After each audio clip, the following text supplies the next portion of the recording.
Good morning, everybody. And oh man, have we got a lot of news for you fine people this morning. Good morning, Sir Frank Otter. Sorry I hadn't made it live, but we'll watch the replay. Have a good one, everyone, and be safe out there. Absolutely be very safe out there. Good morning, Elka. Yes, I'm feeling better.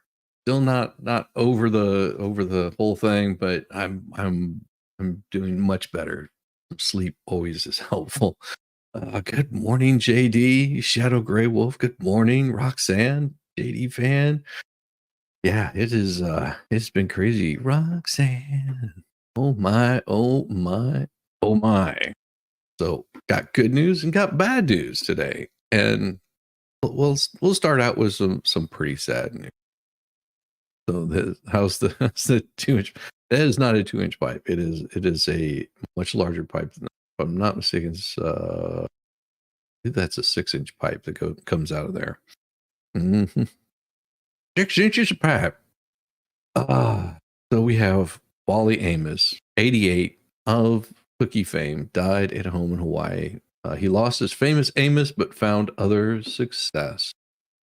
So Honolulu, Wally Amos, the creator of the cookie empire that took his name and made it famous, went on to become a children's literacy advocate. He passed at 88. Amos created famous Amos Cookie Empire, lost ownership of the company as well as the rights to use the catchy Amos name. In his later years, he became proprietor of a cookie shop called Chip and Cookie in Hawaii, where he moved in 1977. He died Tuesday in his home in Honolulu with his wife Carol at his side. His children said he died from complications with dementia. That is so unfortunate. With his Panama hat, kazoo, and boundless optimism, famous Amos was a great American success story and a source of pride. It said a statement from his children, Sarah, Michael, Gregory, and Sean Amos. He was married 6 times to 5 women. Son Sean said, explained that he and Carol had split up, reacquainted, then remarried. He loved love. They said their dad inspired a generation of entrepreneurs when he founded the world's first cookie store on Sunset Boulevard in Los Angeles, 1975. He had been stationed in Hawaii with the Air Force, and famous Amos gave him the means to later make it his home.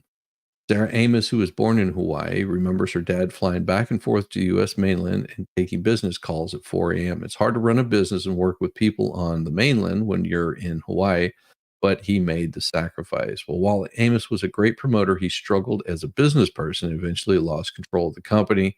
He walked away from it because he didn't want to just be its face. Later, losing the business and the right to use his name was deeply painful and personal. The remainder of his life, remainder of his professional pursuits were attempts to get him to, reclaim that space. Wally Amos was also the co-founder of Uncle Wally's Muffin Company, whose products are found in stores nationwide, but Amos said the name never really mattered much to him. Being famous is highly overrated anyway. Absolutely. His Muffin Company, based in Shirley, New York, was originally founded as Uncle No Name Cookie in 1992. A few years after Amos lost famous Amos, which still widely uses his name on its products.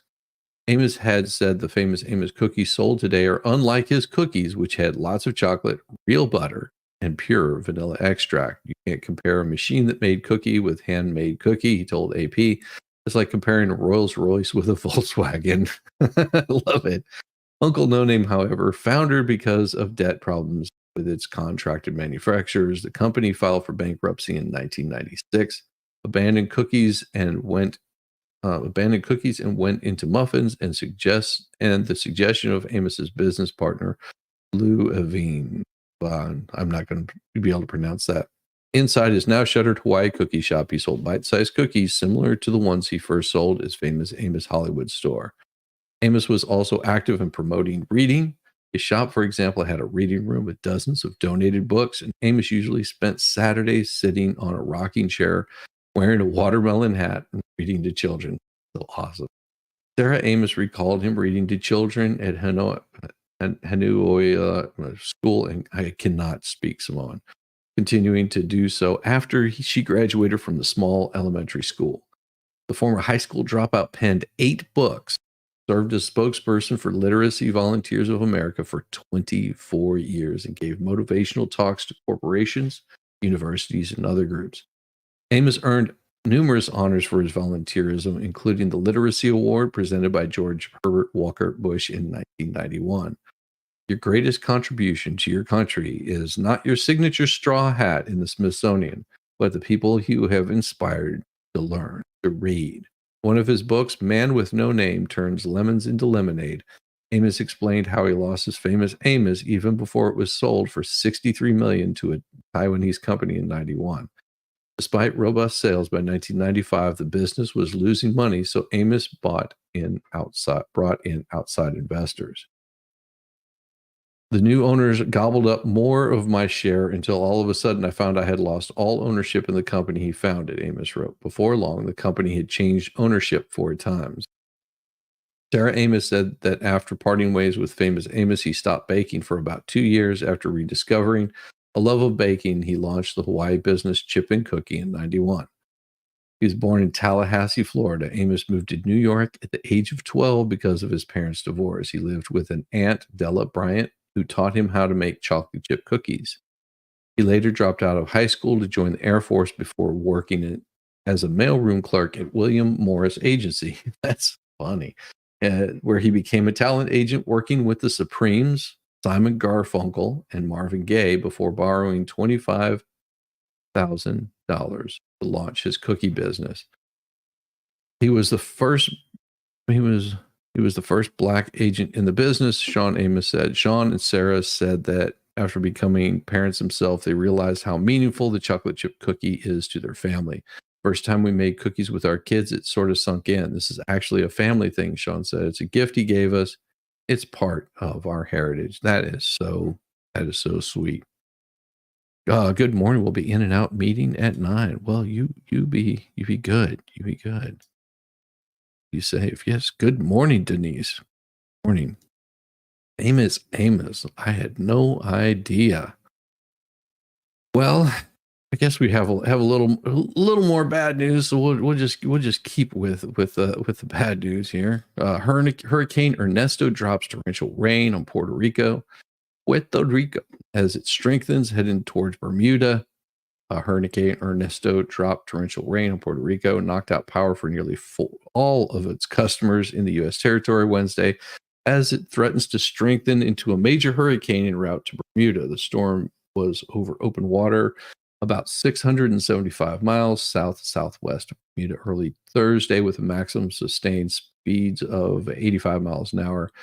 So that's just a Hurricane 1. The hurricane watch was issued for Bermuda, where tropical storm conditions were possible Friday. Hurricane conditions were possible Saturday. Tropical storm warnings were discontinued for Puerto Rico and its outlying islands of, I'm not even going to try to pronounce it, in Palubra and the U.S. British Virgin Islands after the storm passed. I know it's a long listening.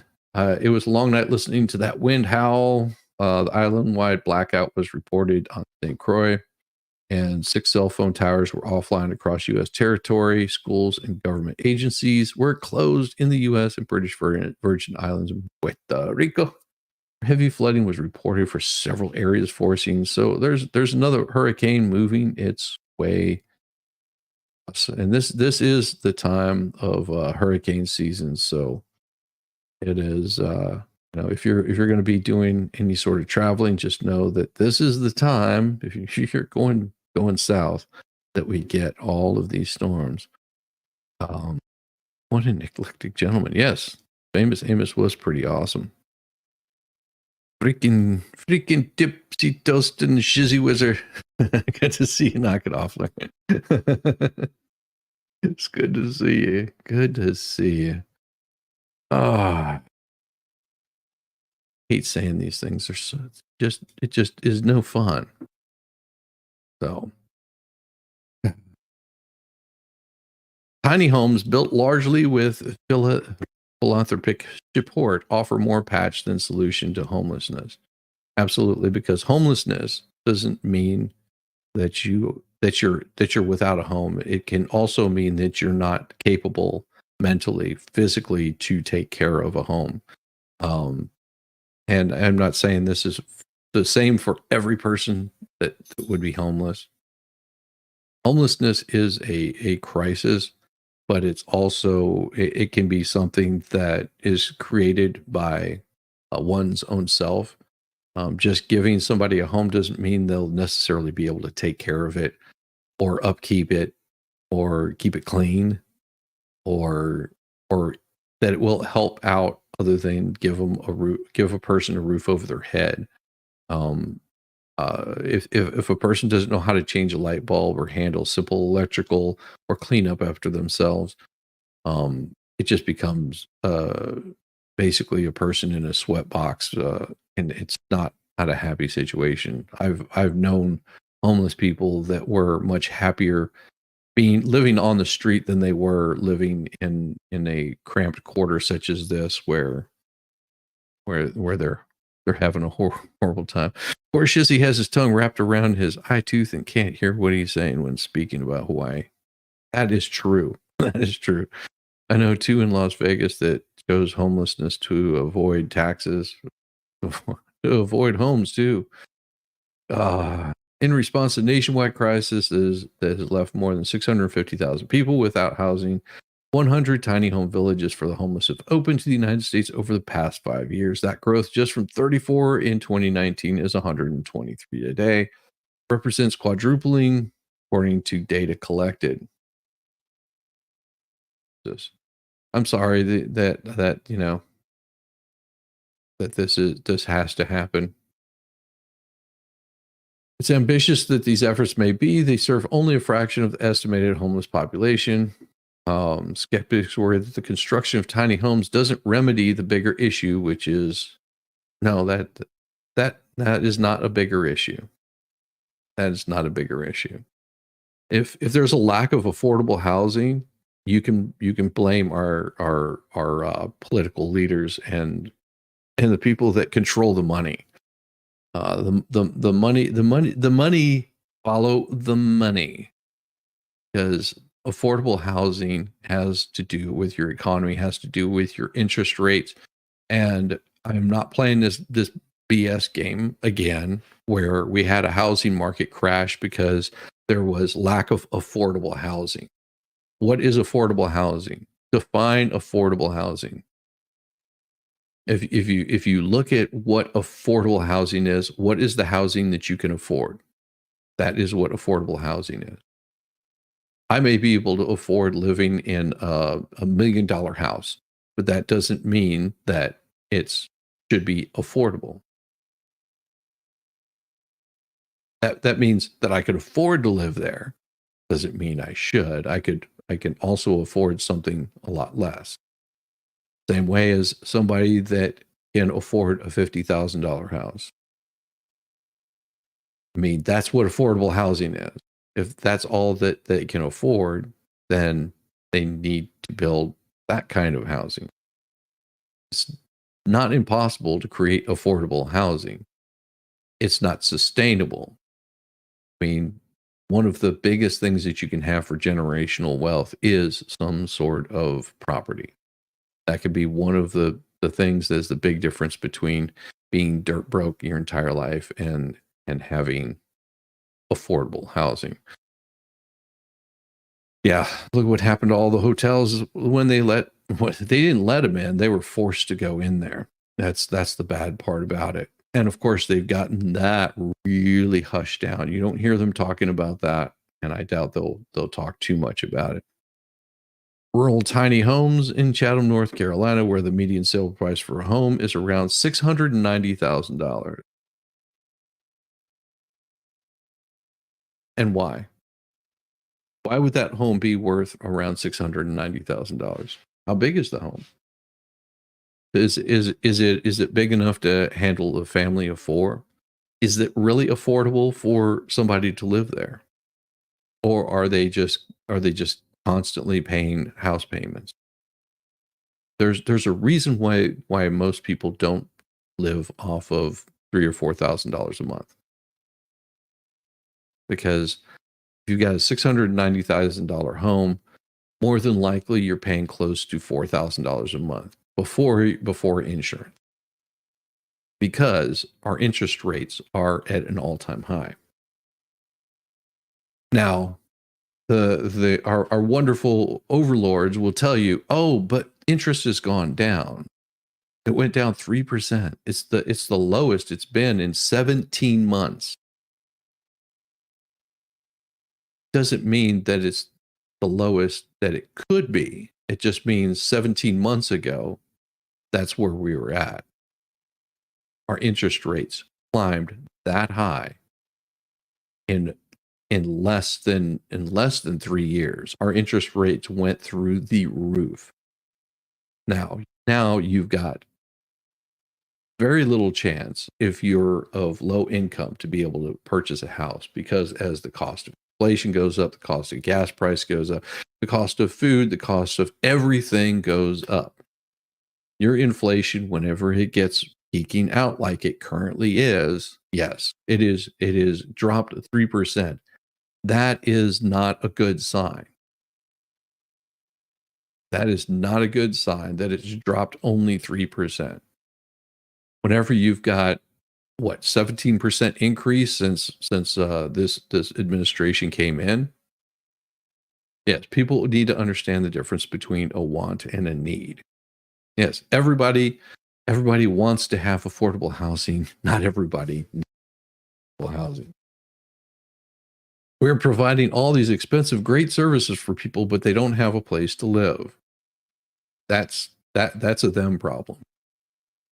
And it is, and it's unfortunate. You cannot help every single person in the world, because if somebody doesn't want to be helped, they will not get the help. And it's unfortunate to say that, and it may be cruel, it may be mean, but that doesn't help. XDS wanted to create housing that would cost less than $400 in monthly rent and be located at the farm. That, to me, sounds like they're going to live in a pod and eat bugs. That's what it sounds like to me. They will own nothing and they will be happy. XDS first move was ensure it could win county approval after the zoning of the village, such as county water pipelines, connecting them to the farm's well. Oh, just a well? That's not enough water to keep people. Oh man, we wanted to not pay for the rest of our life. Yeah.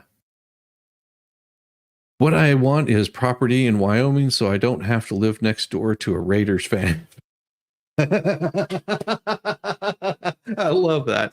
That's awesome. Oh, that's great. I love that. Must be a pretty big well. Not big enough. And those wells can run dry if it can't get enough water back into it. They want to get county water pipelines connected to the farms. Well, construction workers then broke ground for the village in 2020, but work was delayed by the pandemic. 15-unit tiny home village, which will open to residents in the fall, will provide affordable housing to people with serious mental illness. But here's the thing. If they've got serious mental illness, you've basically just opened up a whole world of craziness with people living. And I hope this isn't the case. I really hope this isn't the case. But I do have a feeling within months that if they're allowing mentally ill people into this area, we're talking about people that think that they're Napoleon, and another one thinks that they're Joan of Arc, and they decide they're going to go to battle. This is going to turn bad. Well, hopefully the one that thinks they're Jesus gets there and makes peace, but I'm just saying that this is not a good thing.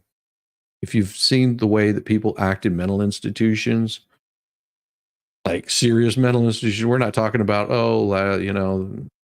grandma doesn't know where she's at. I'm talking about like psychos. This is putting psychos in with this is scary. This is so scary. Oh my God. West Coast efforts, but nowhere near the housing and homelessness crisis fears California. Well, And Gavin Newsom created this issue. All of the policies in California created this homelessness crisis. We don't want to pay for Jesus, 1600 Pennsylvania Avenue, anyone? That's where I think they should put them. Absolutely. Hell, we've got some pretty big buildings there. So far, only about 150 have been purchased and none have opened. So 1,200 tiny homes for the population in California. So far, only about 150 have been purchased and none have opened.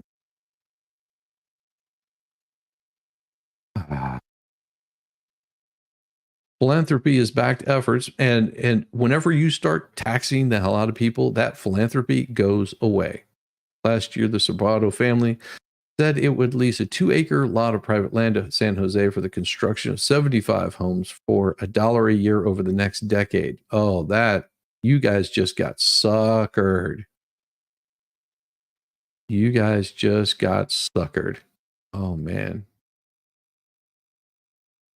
It's funny that it's James M. Cox and Valhalla Foundations.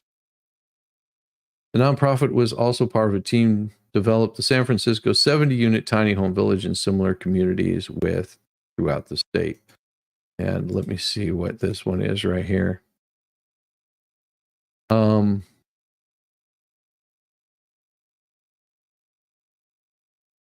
It looks like they're living on a concrete pad. It's all fluff and trash. They're moving people into jail cells. And I'm looking at this. They're moving people into these jail cells. I mean, you know, it's one thing to want to help them out, but man, that is not good. In our model, philanthropy pays for the construction, and then the expectation is the city will pay for the ongoing supportive services. This is not good. Yeah, here is the best part of what they say. It is true that this is not a long-term solution. It's a waiting room. It's a dignified waiting room. What are they waiting on? Are they waiting to die? Because that does not look like a happy place to be. God. And who figured out what cost? This is so horrible. But don't worry. Don't worry. You do have some wonderful outlook. Some wonderful outlook is on the horizon. And it's this right here. Got a new global outbreak of monkeypox. Where are the outbreaks? And what is the World Health Organization doing? So, okay, before you guys get all panicked and start freaking out, oh my God, the world is ending. Monkeypox is coming for me. You know, here's a thing to take into consideration.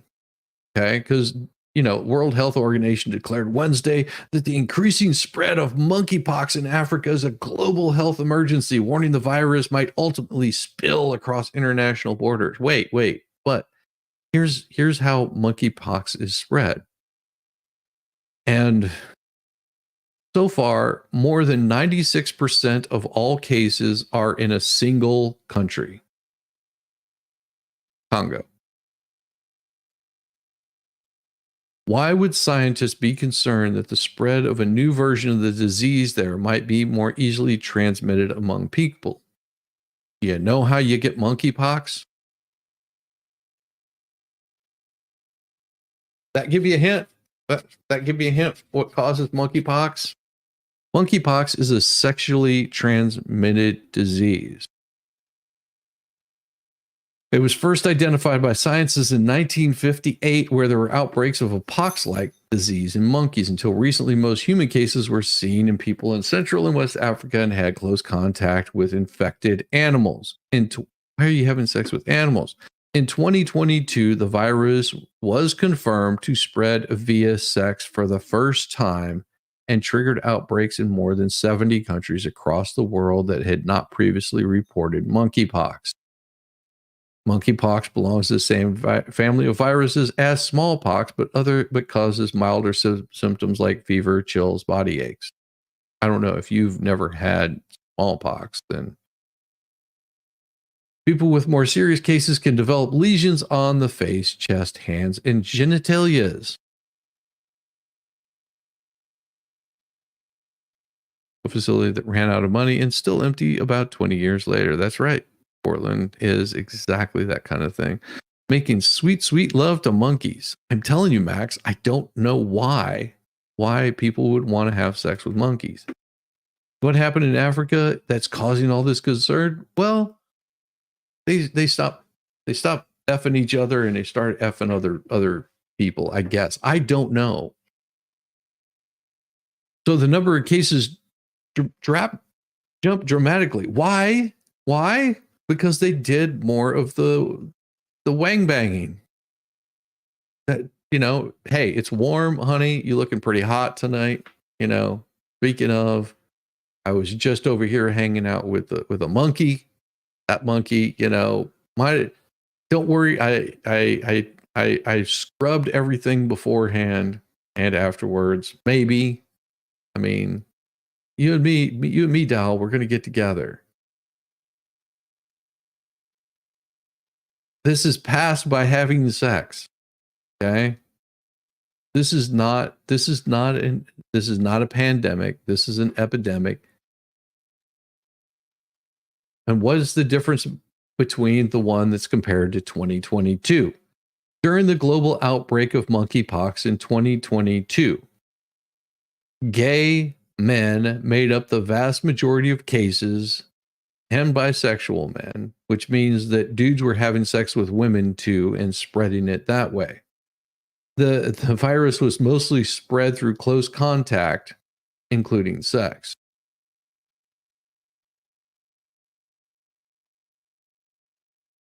Usually that's what sex is. Yeah, you weren't going to get it from shaking hands. Although some similar patterns have been seen in Africa, children under 15 now. Oh man.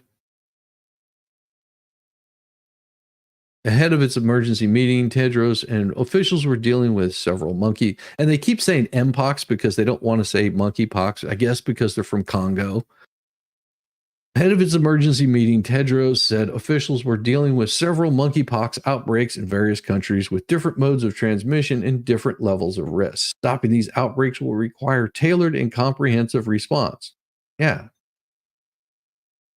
Like if you're worried about children getting monkeypox, then stop playing around with children like that. That novel idea. Jesus.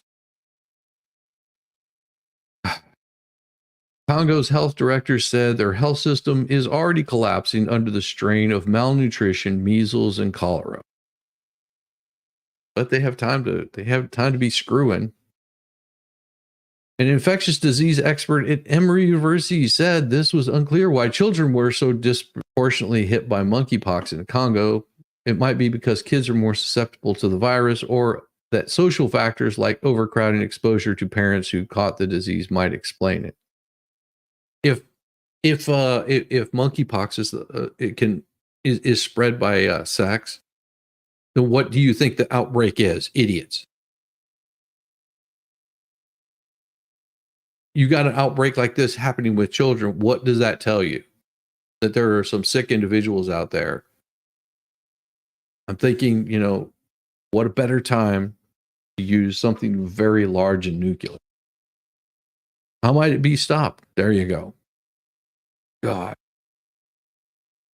Marks of the London School of Hygiene and Topical Medicine said that immunization would likely help, including inoculating people against smallpox, a related virus. We need a large supply of vaccines so that we can vaccinate populations most at risk, like people that are having sex with children. God. Yeah, Congo has a health department. Yeah, it's called the United States. Jesus. I'm sorry. I'm disgusted with these people. Really disgusted with them. But the good news is, we do have good news. because not only do we help the homeless, we help the ones that might be screwing up children, but we also have New Zealand Food Bank. They distribute candy made from lethal amounts of methamphetamine. Hey Max, you should ask Meme about this one. Good Lord. Wellington, New Zealand. New Zealand charity working with homeless people in Auckland, New Zealand, knowingly distributed candies filled with a potentially lethal dose of methamphetamines in its food parcels after the sweets were donated by a member of the public. Auckland City Mission said Wednesday that staff had started to contact up to 400 people to track down parcels that could contain the sweets, but were solid blocks of methamphetamine enclosed in candy wrappers. 3 people were treated in hospital after consuming them, but were later discharged, authorities say. The amount of methamphetamine in each candy was up to 300 times the level someone would usually take and could be lethal. For New Zealand Drug Foundation, which is a drug checking and policy organization that first tested the candies. Wow. Ben Burks-Ang of a foundation spokesperson said disguising drugs as innocuous goods is as common as cross-border smuggling technique, and more of the candies might have been distributed throughout New Zealand. The sweets had a street value of $608 per candy, which suggested the donation by an unknown member of the public was accidental rather than a deliberate attack. Good Lord. Good Lord.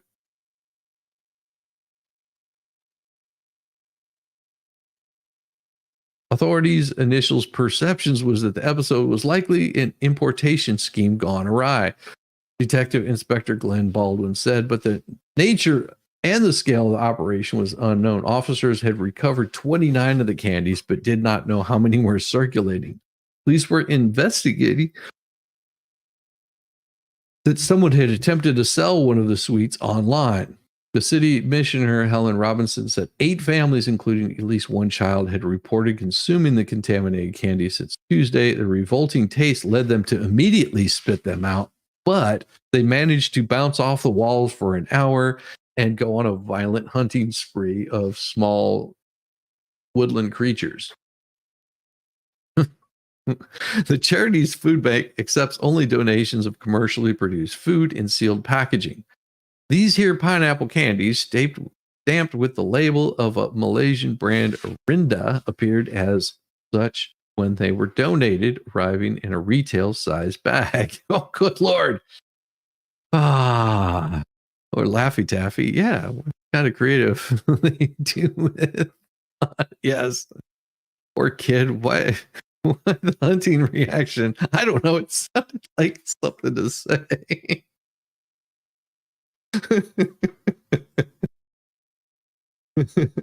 Just saying. The charity's food bank appeared such when they were donated retail size back. Auckland City's mission was alerted Tuesday by a food bank client who reported funny tasting candy. this stuff tastes funny, but I can't stop sucking on it. Makes me have these violent episodes. One staff member was taken to a hospital after sampling the sweet, Baldwin said, adding that a child and a young person were also treated in the hospital before being discharged. Candies had been donated sometime in the past 6 weeks. Rob said it was not clear how many had been distributed in that time and how many were made of the horrible methamphetamine. Rianda said that a written statement that the company learned through New Zealand news reports that its candies may have been misused and would cooperate with authorities. We want to make it clear that Rinda Food Industries does not use or condone the use of any illegal drugs in our products.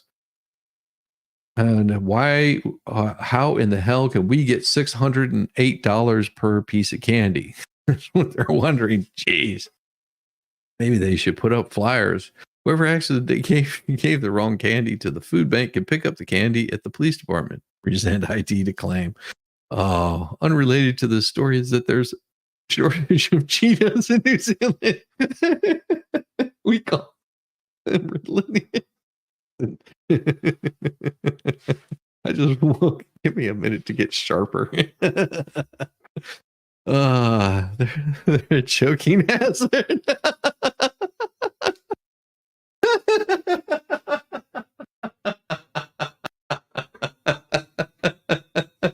Good morning, Boston. Methamphetamine is a powerful, highly addictive stimulant that affects the central nervous system. It takes the form of white. Why does it always have to be white? Bigot, odorless, bitter tasting crystalline powder that easily dissolves in water or alcohol. I don't understand why this pineapple candy is so bitter. Good Lord Almighty! Oh man. that one made me laugh.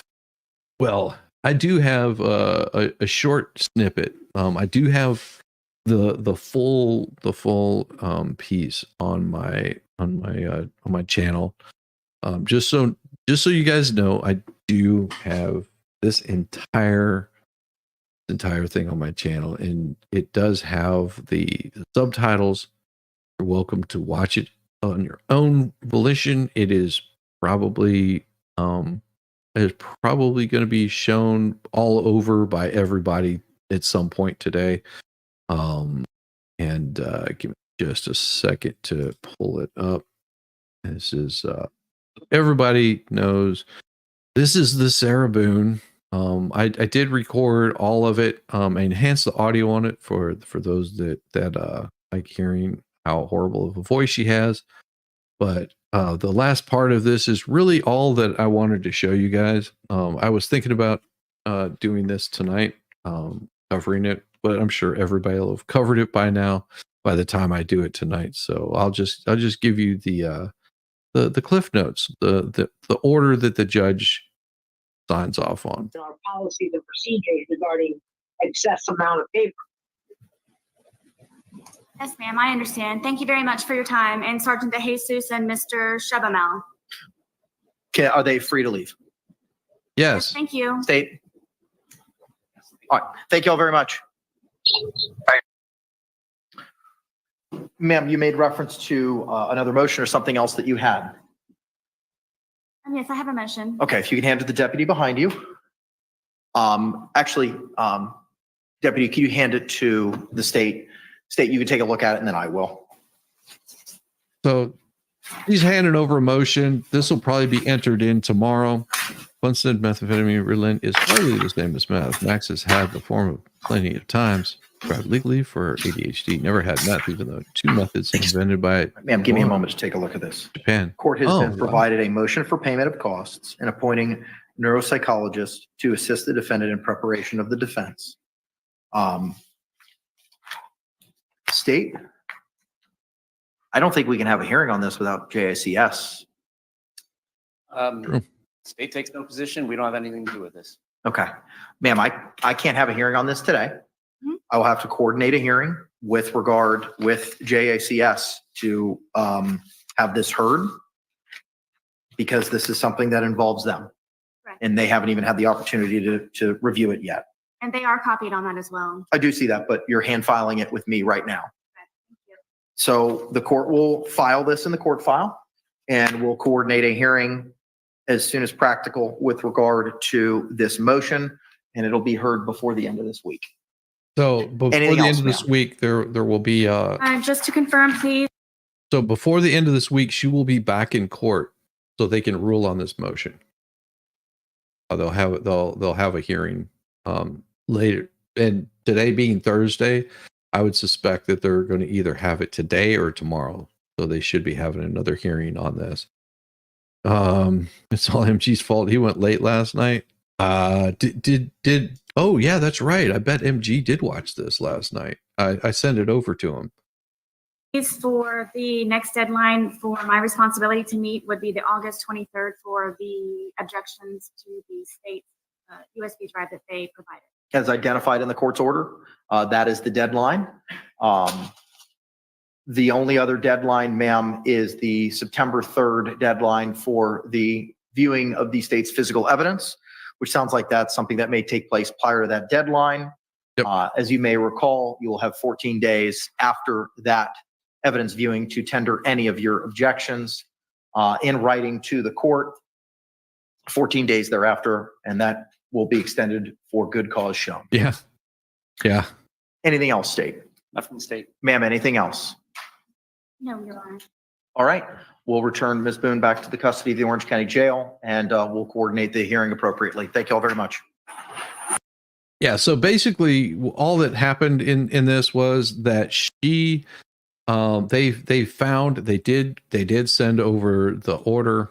This was something that the judge had actually brought up, and that was this one as stated. This was the thing that everybody was asking about, which would have been this one right here. This one right here was saying that this cause came before the court on August 14th, 2024. As defendants or tenants motions or closure of the state's physical evidence viewing and the state's defendant set for September 3rd requested that no TV channel would be able to watch these. TV Channel 9's motion to intervene for the limited purpose of closing closure filed on the 12th, a motion to intervene notice of joinder.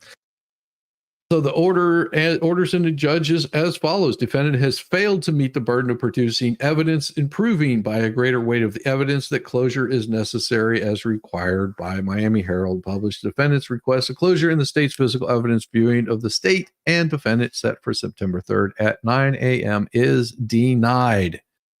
He lost. So that means that you are going to be able to see all of the evidence that everyone else is seeing. Other things that he ruled on were that the state agreed to an alternative arrangements placed on record regarding the viewing of the state's evidence. Defendant request regarding extending the laptop time has been agreed to by Orange County, which was very nice of them. And in that hearing, whenever you see this hearing, you'll see that they've been over and above accommodating to her as opposed to any other pro se defendant that they've had up until this point. They increased it on Thursday, 8 p.m. to 10 p.m. So before it went to they basically cut her off at 4, but now they've given her an additional 2 hours at the end of the day. And the reason that they do this is because what more evidence do you need besides the suitcase?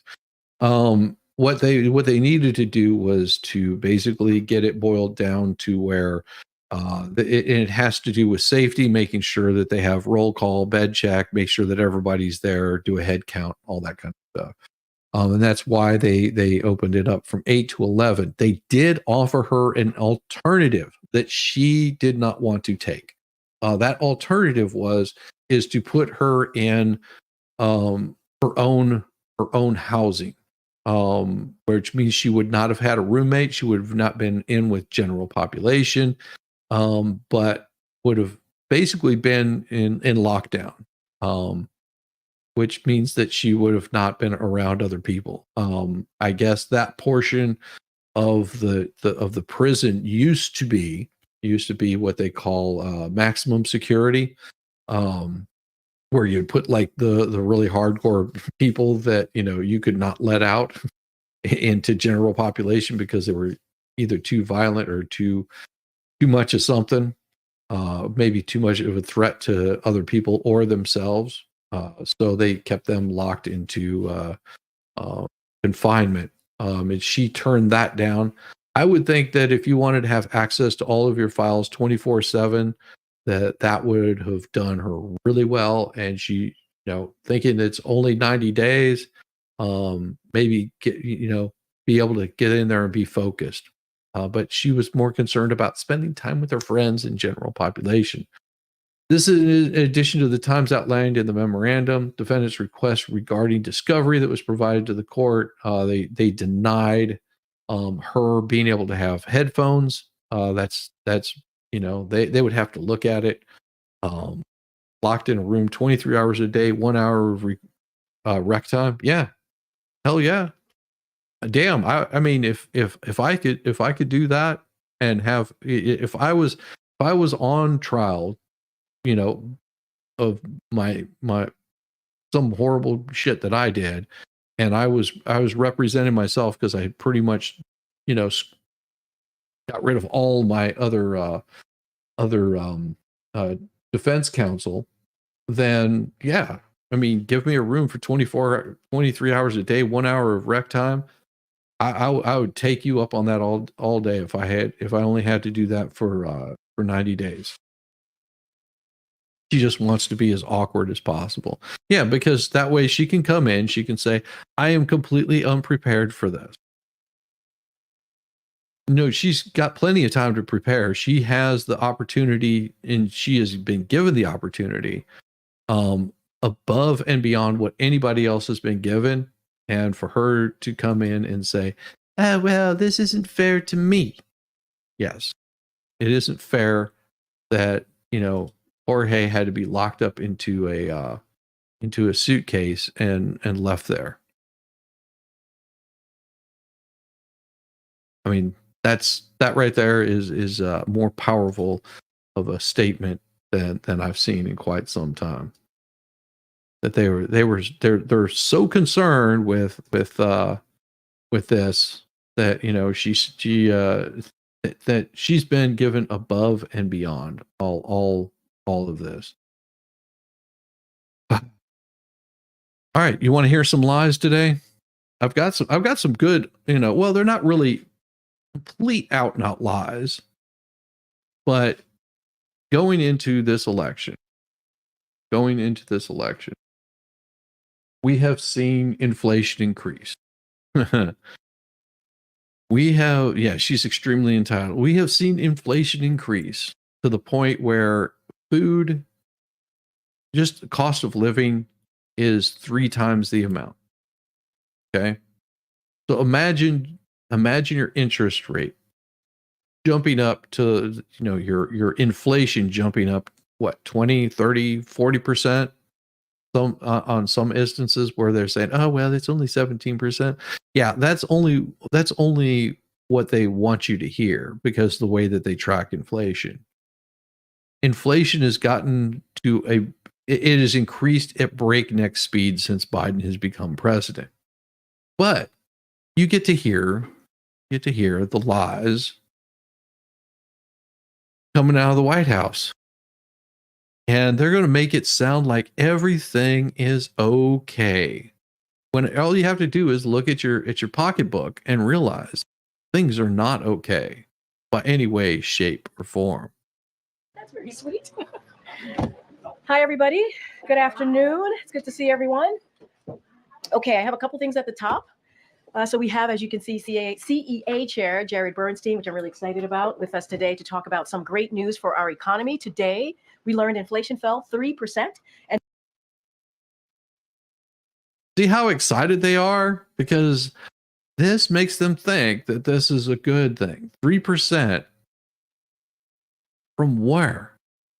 From where? From where? This right here. I like how the guy that makes the hand signal, like he's going like this. You're getting screwed. That's what it looks like he's saying. You're getting screwed.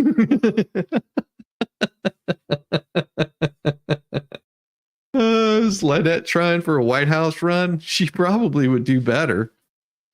I love how they try to be all cheerful. Look, it dropped 3%. Yeah. Oh, aren't you special? Good little retards. You'll be fine. Don't you worry about it. It's special. Yeah, this isn't good. Jen can't spell her name. It's more entertaining for this. Yes. What is it? Pisaki? Wasn't it Pisaki? Like colostomy bag? Pisaki? Something like that. Catheter. And wages have risen faster than prices for 17 months now. 17 months.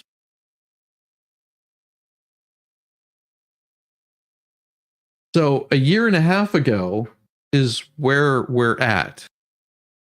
They don't talk about the 2 years prior to that, where it's jacked up unbelievably amount. What was her name? I want to say McClinney. Yeah, she's over on Fox News or something like that. Daily.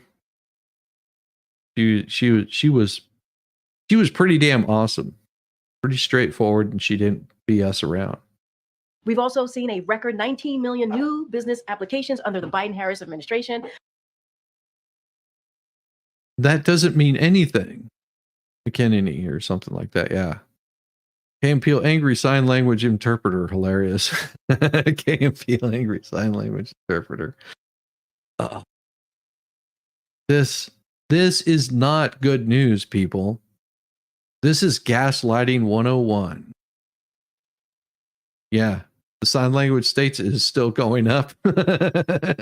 Yeah, I miss proficiency. With a record number of businesses opened by Black, Latino, and women entrepreneurs.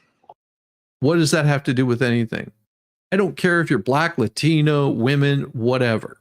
You realize that every single one of you are going to get screwed because they consider you to be millionaires and billionaires, and you're the ones that are going to be taxed the most? Oh, geez.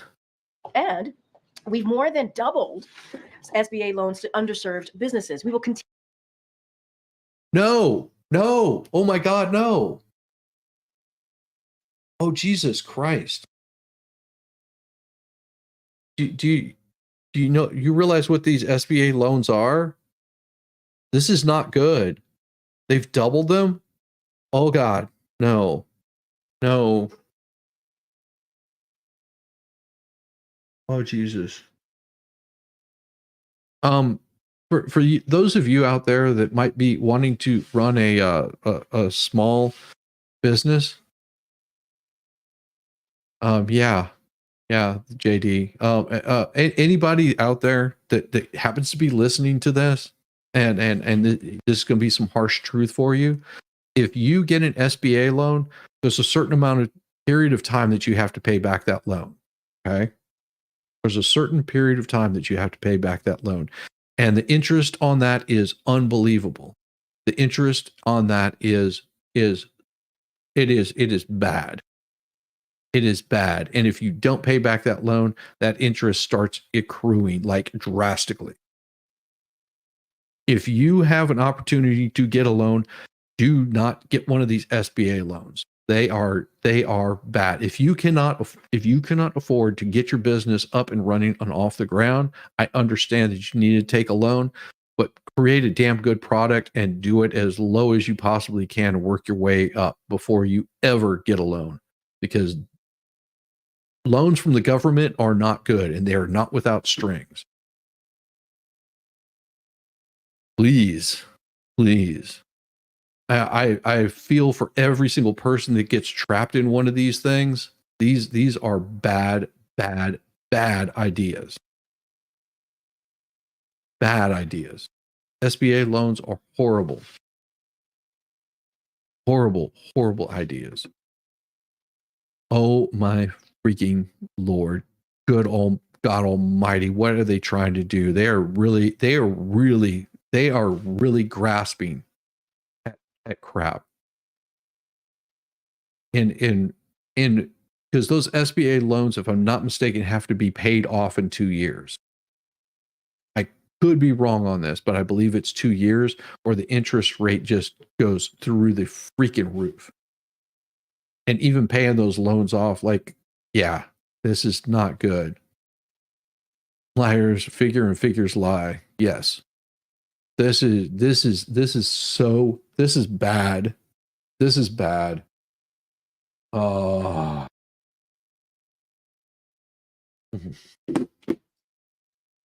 Bless. I'm amazed. Yeah, they're still paying off those loans in California. They'll be paying those things off longer than they were paying off their student loans that got them there in the first place.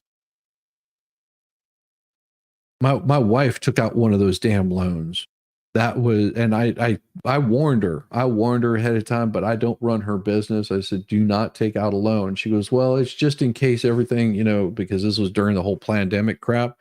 And I was like, no, don't do this.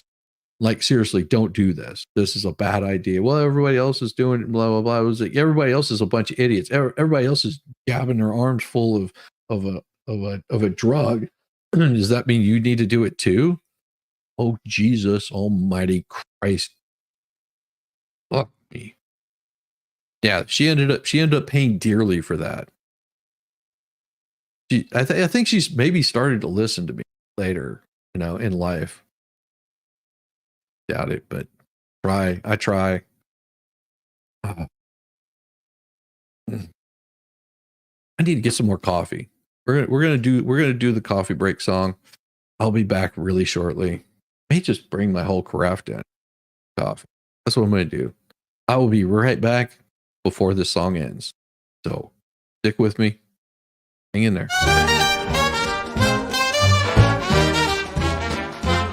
Sandy shores, get a tan, Rambo the orangutan. Driving a golf cart, oh man, Rambo is half crazy, yes he can.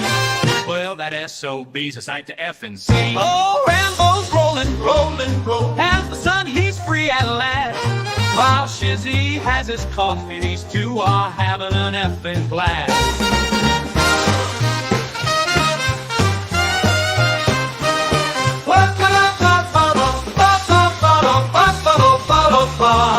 Whoa, Rambo's rolling, as the sun he's free at last. While Shizzy has his coffee, these two are having an effing blast. Shizzy on the dunes, coffee in hand. Rambo is a loon, and Shizzy is, well, that is too dirty to say here.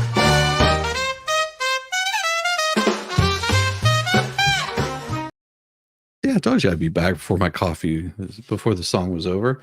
Oh my, oh my, oh my. Ooh. Good thing I can barely taste it. Different. Oh. Let's see. Max talk very smart. Yes, very, very smart. Max Ma is very, very, very, very smart. Yes, it is amazing.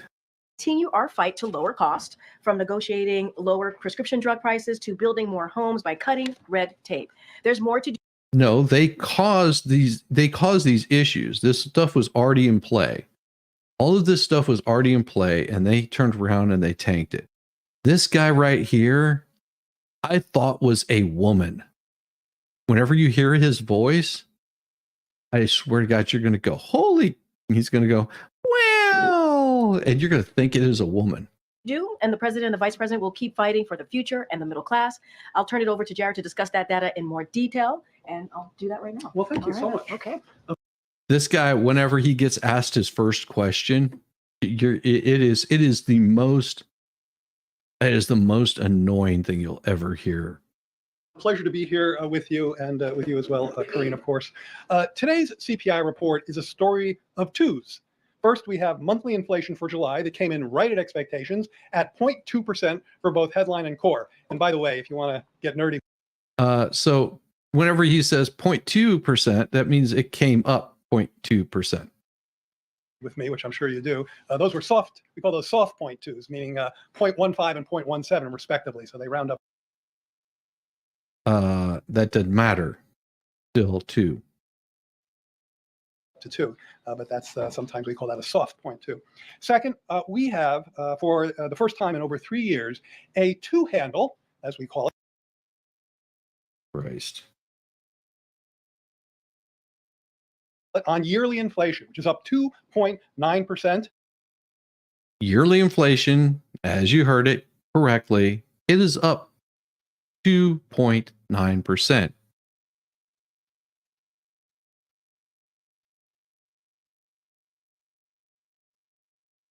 And they keep saying, oh, it's the lowest it's been in 17 months. Over the past year, we haven't seen a rate that low since March of 2021, and that's slightly below what was expected. And third, I think.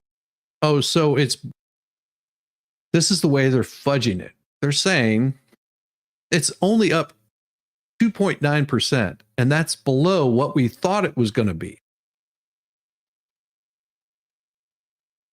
Oh, Jesus. I think there are two important messages from today's CPI report. Is where you're screwed, and you're going to be screwed even harder in the future. That should be the two important points that you should be noting. First, we're moving in the right direction on inflation and doing so with some momentum. I say that because when we look at some of the more near-term indicators of inflation's growth rate, we see a 6-month annualized rate of 2.5%.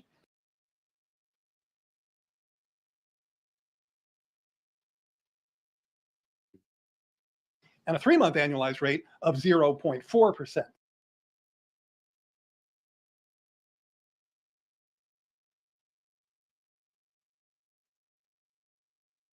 So those more near-term rates give us a better sense of where inflation is increasing. That's all that we needed to hear. Stop blowing the white Colombian love powder up my ass, and tell us the truth here. Oh, yeah, here's the is truth. headed. The second message from today's report is that Inflation while is the trend is our increasing. friend, our work is far from done. Our cost No, your work is never done by we're just getting royally effed without any lubricant. Thanks, guys. So while inflation is up only 2.5%, it could be much worse. It could be up 4% is where we were expecting it to hit, because we've screwed everything up so bad. But don't worry, after raising the drug prices up to astronomical levels, we're going to be cutting some of those down, but only specific ones. The ones that people really need. I mean, your cost of aspirin might go down and ibuprofen. But the cost of KY is always going to be out of reach. cutting agenda on behalf of American households is as urgent and important as ever. We will continue to aggressively push to lower the cost of prescription drugs and health coverage, housing, childcare, energy. I'd note that the price of gas. You have not been able to lower the price of gas at all. What, 0.2 cents is what they lowered it. I think it was 20 cents. They lowered the cost of fuel. Yeah, the cost of KY is always fluid. Like I said, it's still out of reach though. I mean, just saying. Pump is down 2.2% over the past. The cost at the pump is down 2.2%. Why don't you put that in terms that people understand? 20 cents. So you're paying 20 cents less per gallon in some states overall. If you go to California at what, $5, $6, $7, $8 a gallon? I don't know what it is anymore over there. On the East Coast, it's still sitting at around 380, 389, something like that. I think 386. Kentucky jelly spreads well on toast. I don't know. It depends on whose toast you're buttering. Who said the KY joke? I started it. Last year, that's in this morning's report. Junk fees, groceries, and any other areas where we can help family budgets. You have the cost of food is what, 4-5 times what it was in 2020. Okay.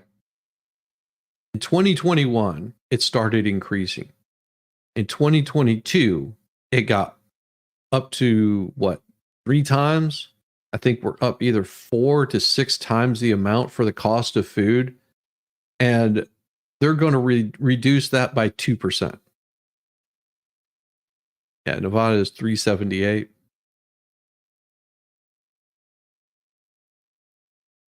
If this bullshit gets any deeper, you're going to need to replace your hip waders for a wetsuit and air tanks. Well, you better grab a hold of them because it's about to get much deeper. Don't worry, he's got a match. He's about to light up that fire. Finally, we take great care at CEA to look at what these inflation reports mean for workers' paychecks. In July, nominal wages went up 3.8%. Okay. They brought down the cost of living 2%. The cost of living went up 3%. Or your wages went up 3% on average. And that's if you have a job. But you tell that to the mechanics I used to work with. Do you think they saw a 3% increase in wages? Serious. Ask the union workers, did they get a 3% increase in wages?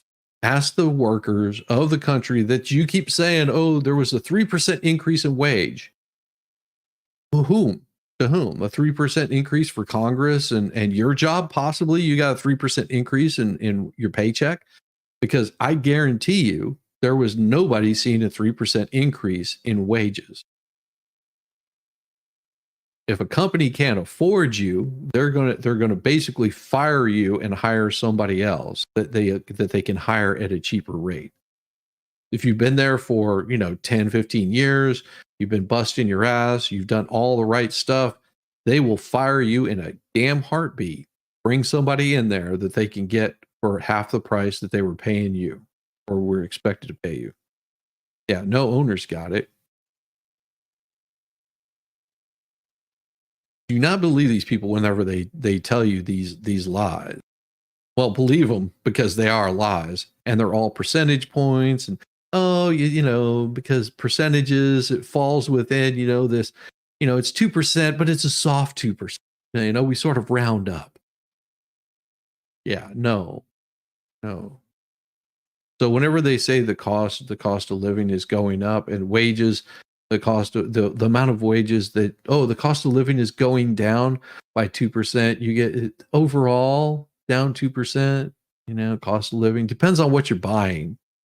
If you're buying a widget that nobody uses, it's not going to be as expensive because there's this thing called supply and demand. If there's for high demand products like beef and chicken and things like that, those right there, the price hasn't gone down on those. No. The price of that has gone up. Whenever it goes up 130%, they can go, oh, look, we cut 2% out of that 130% that the cost went up. Whenever your gas prices went up, like 4 times the amount, we cut 2% off of that. And you're getting paid more than you got paid yesterday, or somebody is. Pull the rug on all these people getting paychecks.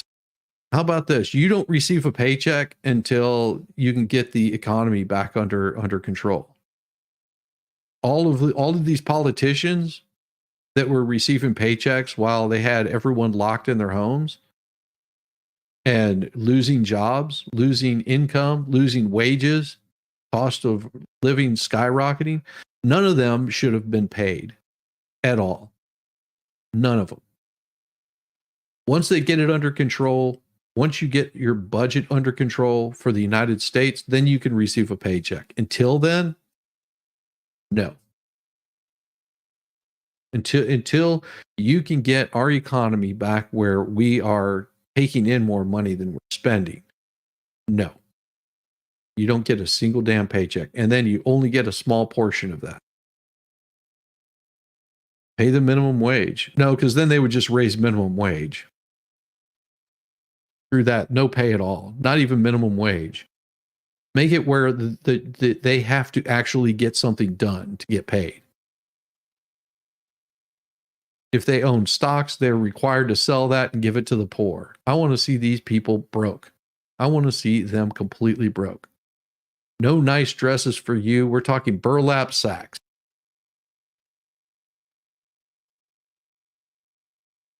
Through these people. For lower and middle wage workers. And as I've said, inflation rose 2.9%. That's the 17th month in a row. Was it a soft 2.9% or was it a hard 3%?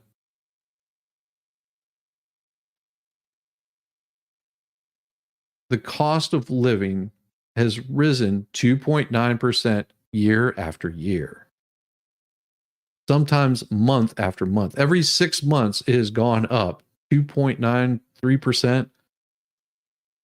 Yes, whenever we had our nice little stock market crash the other day, when everything tanked out and went to shit. Yeah. Yeah, they don't want to talk about that. They only want to take credit for, oh, well, the cost of living's gone up, but only 2.9%. We were expecting it to be much higher. 17th month in a row that wages beat prices for this group, which is 80% of employment. This is For this group, this little select group, it beat. Screw you. important for both the buying power of working families as well as the overall economy. Consumers There is no buying power for working families. You know, here, yeah, these are just imaginary numbers to the ruling class. I will tell you, the amount of stress that I had yesterday, I'm dead serious on this. The amount of stress that I had yesterday with a sewer line that was blocked up. With a sewer line that's blocked up, and I'm going, what in the hell is going on? This happened over the weekend. My wife was taking a shower, and I start hearing the toilet downstairs gurgling. Now we had family here not too long ago, and they use baby wipes, you know, and the kind are supposed to break apart. Well, this has happened before where those things get stuck in the sewer line. They don't dissolve; they get stuck in there, cause a clog. I thought that's what had happened. I took my own auger, went in there, was not able to find anything. It hit absolutely nothing.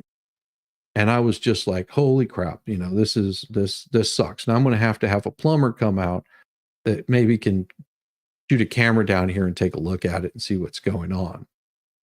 They ran the camera and they found that our pipe, whenever they were doing our front yard, because of all the flooding, they busted the sewer pipe. You can see the mark on top of it. I got a picture of it where one of the teeth caught the top of the pipe and damaged it. Yeah. Nick Starrow's brother is the interpreter. Yeah. So they damaged the pipe, and then they put rock over the top of it, which the rock finally broke through and filled up the sewer pipe with gravel so nothing would go out. Yeah, iron flakes catch those things. Yeah. So it was damaged right there, right outside the house. The quote that we got from the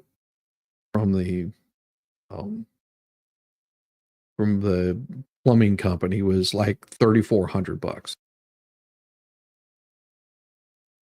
I contacted the person that did the work on the front yard, and was able to reach out to him, let him talk with the guy. He said he would send his people to come out and take a look at it before, you know, he was going to pay that kind of money. They came out within 2 hours. They had dug it up. They had cleaned out the pipe. They had replaced it. And I was able to take a shower last night without worrying about back flooding in my house. That right there, the amount of stress that I was feeling in the morning was off the charts. Because just, yeah, I mean, you saw me, my stream in the morning, and I was also dealing with the coof. It was much worse yesterday. I felt completely drained. I slept in between them coming by. I was sleeping plus, I mean, just the amount of stress. And this asshole's telling me, oh yeah, we're saving you money. Ain't saving shit for me. You're being screwed. spending is just under 70% of GDP, and it continues to help generate steady growth, as shown in this slide, which I don't have because we weren't able to do slides. But I will put this on the CEA blog later, my Twitter account. Your Twitter account? Econ Jared 46. With that, Just listen to this first question I'll take your questions. and his answer. Oh, yes, it was one of the best showers. It's like no slides. It's like kryptonite for me. But, you know, it's This first question and his answer, it is his voice sounds like a woman. No, sir. Darlene, go ahead. Thank you. Does the White House at this point think that the inflation problem is solved? I'm telling you, whenever I heard it this morning, the momentum is certainly in the right direction. Inflation is reliably coming down. We have a record of disinflation, meaning slower inflation, that is now 60% or a little bit more than that off of its peak.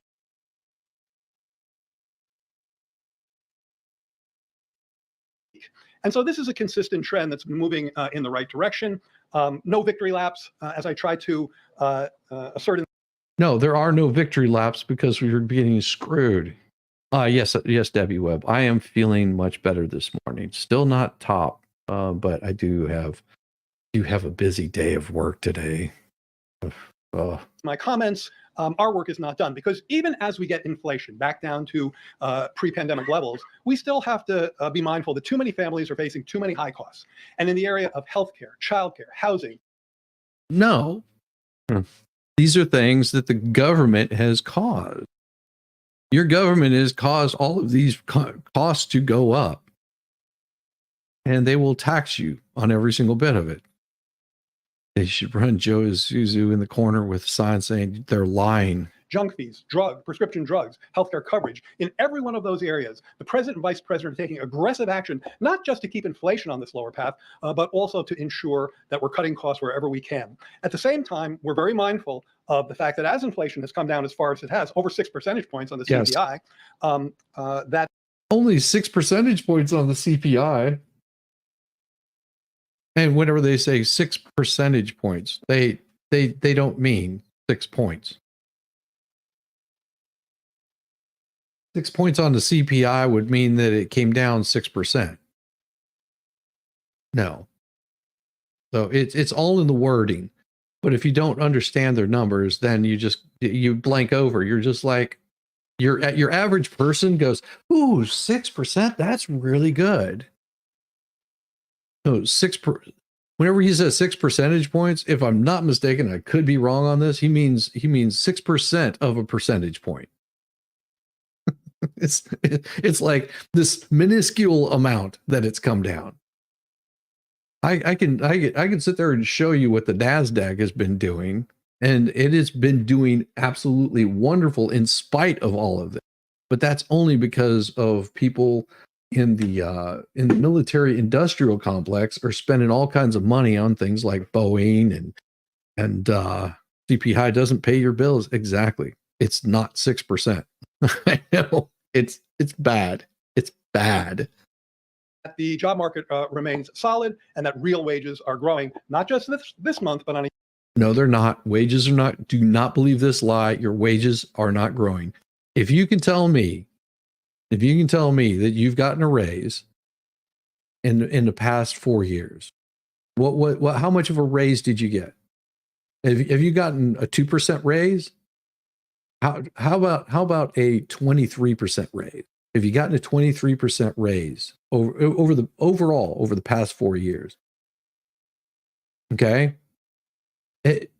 How about trying this? Have you gotten a 46% raise over the past 4.5 years? Because that's how high inflation has gone. It's gone well over 46%. We're talking about real world numbers. Inflation has gone up over 46%. If you want to talk about cost of living, that's gone up about 150 to 160% for cost of living.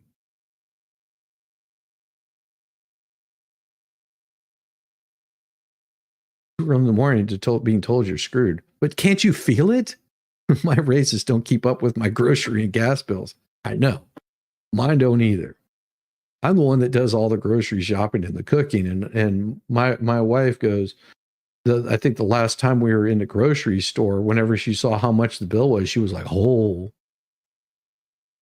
And I was like, "Yeah, it's nice living in a communist situation, isn't it?" I go, this what we just bought right now that costs like, and it wasn't very much. It was like 60 or $70.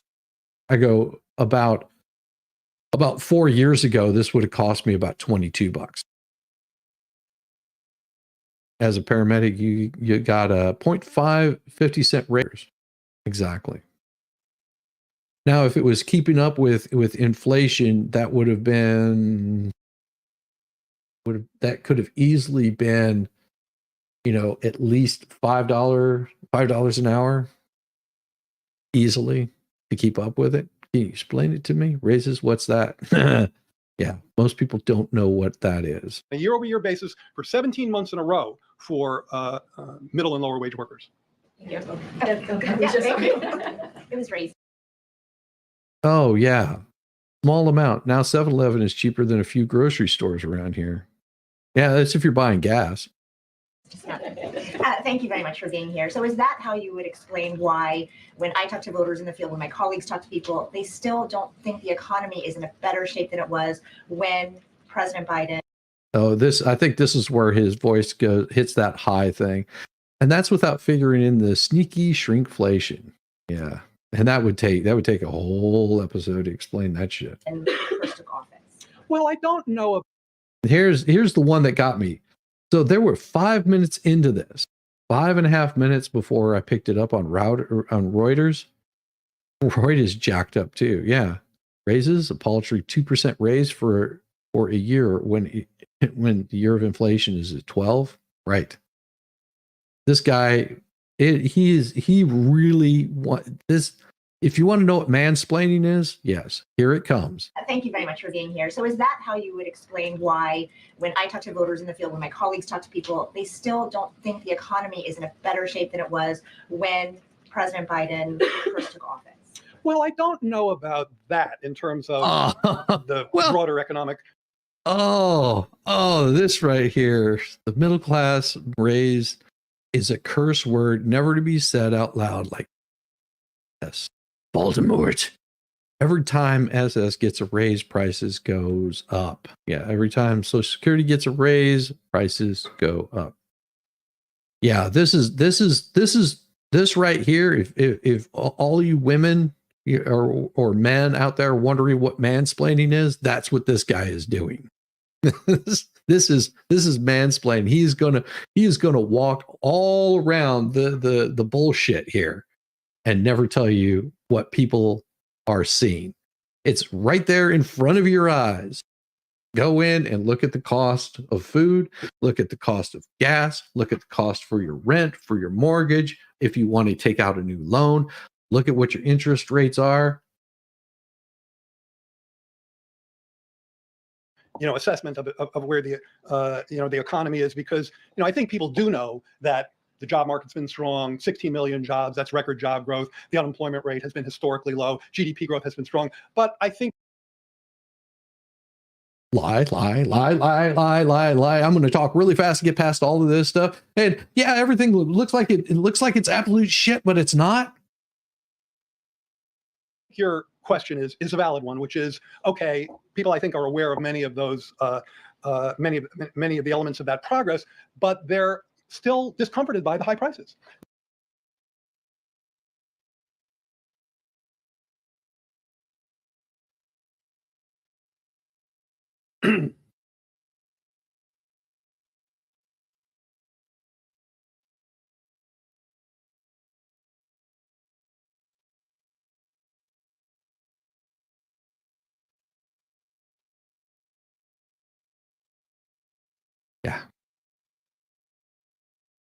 Yeah. A family of 4, 3 adults, 1 teenager, and 2 pets. We spend $300 a week at the grocery store. We do feed your brother-in-law on weekends also. Now it's used to be $150 a week just 4 years ago. I'm old enough to remember when clowns wore makeup. Now, I hate to give you a reading assignment, but I gave a No. No, I'm not taking a reading assignment. I'm not going to read you any more of your lies and bullshit. How about this? How about you get a math assignment? Make it make sense why we are spending more money than we're making. There. How's that? There's a math assignment for you, asshole. Speech about a week ago where I really dove into this deeply. It's on the CEA website. And one of the things I talked about is the important difference between inflation and price levels. Inflation is coming down, as I just said to the first questioner. It's not. It is not. It is not. Real world inflation is not coming down. It is still increasing. Just because they got a little dip in the inflation does not mean squat. Think about this. If you ever watched the stock market, how things go up and down. Right now, the stock market's been doing this number, and then it had a big boom, and then it'll do this number, and it'll go boom, and it'll do this number, it'll go boom, and it'll just be doing this constant up and down, this constant growth, drop, growth, drop, growth, drop, growth, drop. So what inflation is doing is it's growing, then it gets a little dip, and then it grows, and then it grows, and it does a little dip, and it does this. This is what it looked like before. Let's see, back during Bush and Obama, Bush, Obama, Trump, inflation, Biden. Yeah, that's what it looked like. Talking points, talking points, talking points. This is not answering the question. Yes, my pocketbook is hurting. Can you fix my pocketbook? We think it's on a reliable track to get back to where it needs to be. But there are too many prices that are still too high. And I think that's one of the reasons for the disconnect that you described, for some of the negative vibes that you described. And like everything, your rent went up $175 in 6 months. Yeah, 1% down in 17 months, then back up 2%, then down 5.5%, then back up 2%. That's been the whole last 2 years, 17 months. Yes. And tomorrow, whenever it looks like shit, they'll say, well, this is just because of the war in Gaza or the war in Ukraine. This is beyond our control.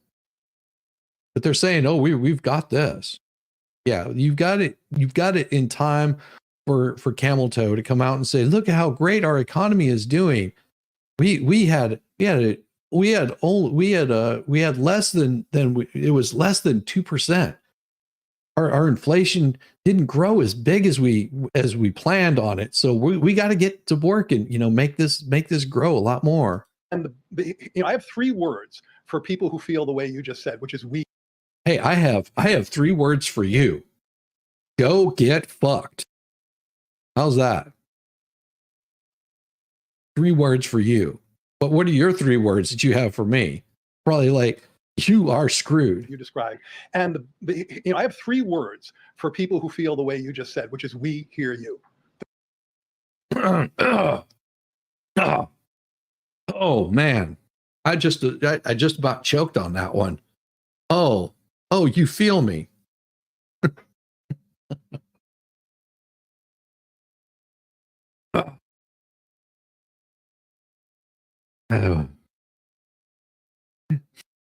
He's saying, why can't people see what he sees? That's because this is a manipulation of statistics, not reduction of costs. We hear you, though. No, you don't. We hear you. You hear the people screaming as they're being tortured. Hey, we hear those people over there. The president hears you. The vice president hears you. We will never stand here and say, oh, no, you're wrong. Look at the GDP statistics. That's. Oh no, we're not going to deny that we're fucking you. No. There's no denying you're getting screwed. But we hear your complaints. There's a complaint box over there. It is stuffed full. Oh, what a piece of shit. That's not the way it works. That's not President Biden's orientation. We believe that people are the best arbiters of how they experience this economy. And that's why we're working so aggressively on an agenda to help them cut costs in all the areas I ticked through before. Assholes. Here. You plebs. Eat cake. That's what he just said. He said, we're going to help you, the American people, on how to cut costs. But our government is going to do whatever the fuck they want to do. So here's what you need to do. You American people, you need to suck it up. You're going to have to suck it up, and you're going to have to learn how to cut costs. Maybe you don't go on vacation this year because you can't put gas in your car. Maybe you need to just work harder, longer hours. You know, maybe pick up a second job. How about this? Little Timmy that wants to go to college, make sure that he gets a loan. You know, if you want to start a business, get an SBA loan, because you can't afford to get a loan any other way. And don't worry, don't read the fine print that you have to have it paid back in a short period of time. Just don't pay any attention to this stuff. We're going to fix you, American people. You've got a spending problem. America, you have a spending problem, and you need to stop spending so much money on unnecessary things. Only spend money on what we tell you to spend money on. And that's sending money to Ukraine, pay your taxes, buy only the things we tell you to buy. Fuck you, asshole. I would never wait. Hey, Yamaha, how you doing, brother? Or to make investments in key areas, particularly in places that have long been left behind and hollowed out by irresponsible trade policy. Oh, don't get into irresponsible trade policy, because trading fentanyl for immigrants is not what we fucking bargained for. Sorry. That's not what we wanted. And you see this president working very hard to reverse that. So we hear you. You have not done anything to do anything about anything. You get up here and you blew up a bunch of smoke up everybody's ass. Hey, good morning, Yamaha. Speaking of smoke being blown up your ass. We're working hard to address those issues, and we're having some success, particularly in some of the areas that we've legislated. If you look at prescription drugs, if you look at health coverage, obviously debunk the agenda, even on groceries, where the president has leaned hard into nudging companies who have achieved some savings. It is why. Damn it. Sorry. Why is it the business's responsibility to suck it up and curb their spending and trying to make sure that they can still exist and not become run by the fucking government? Why is it their responsibility to handle this?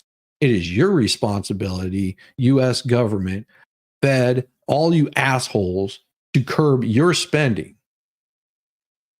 You have sent, I don't know how many, what is it, over $120 billion to fucking Ukraine. Okay? And you're telling me, oh, these grocery stores need to curb how they're spending their fucking money. Screw you.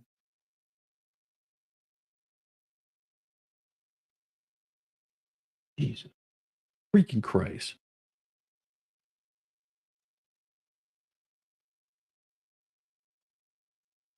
Savings on their input costs to pass those savings forward to consumers in the form of. Oh, Pat, if you, I'm going to listen to all this guy has to say and try not to punch my damn TV screen, because the bullshit that is coming out of his mouth is the worst business practice you could ever possibly do. This is the absolute stupidity of somebody that has never run any sort of business or done any sort of work or menial labor, what the fuck ever. This guy must feed his family off of fucking fairy dust and pixie sticks. God damn, this guy's an idiot. Obviously, debunk the agenda, even on groceries, where the president has leaned hard into nudging companies who have achieved some savings on their input costs to pass those savings forward to consumers in the form of lower costs. And, you know, if we were here talking a year and a half ago, we would have had grocery inflation that was double digits. This morning, it was about 1% year over year. And there are a number of items within there where we actually have deflation, falling prices of some groceries. So more work to do there. But I think that's the essence of the disconnect. Yeah, there is big. Yeah, it costs less to buy Beyond Beef because nobody wants to fucking buy it. Yes, yeah, sure. There's certain things that don't cost as much money. Well, because nobody's fucking buying it. Nobody wants it. Nobody wants to eat your damn crickets. Your cricket burgers, nobody's buying. Of course, you can get those like at discount prices now. They're practically giving them away. Jesus Christ. I'm sorry to hear that, Mickey D. You feel like he's here in the room through your rant. Oh, I appreciate it, Mickey D. And yes. 16 ounces is now 12 ounces. Cost more. Yeah. And show me on the doll where the cost has gone down. Damn it. Oh, nosy Rosie. Fuck these people. Good God, all damn mighty. Thank you so much. How worried are you right now about the slowdown in the jobs market? See, now, didn't they just say there is, you're not eating bugs unless, I mean, no way to, yeah. Drinkflation. Yes, thank you, Toy. You notice the look on his face because they said now that we have massive amounts of job losses, how are you going to spin this one, asshole? How are you going to spin this? So I am the chair of the CEA. Any question that starts, how worried are you right now? The answer is probably yes, worried, because I'm charged to watch every banana peel that could be slipped on. The job market remains solid. And I think. No, it doesn't. No, it does not. But only in the jobs that they want you to work. Bugs are expensive, $40 for a 1 pound bag. That's pretty cheap. That's pretty cheap. Look at how much it costs for a pound of beef. I think that's the important observation. Yes, we saw a cooler than expected report in July. We were very upfront about that. But the other thing we did, and again, CEA has been absolutely firm on this. We never over torque on 1 month report because we know that 1 month data is noisy. It's what we call high frequency data. It comes in a lot, so it has a wide sort of margin of error around. So what we do is we average over a few months. And over the past 3 months, payroll employment is up 170,000 per month.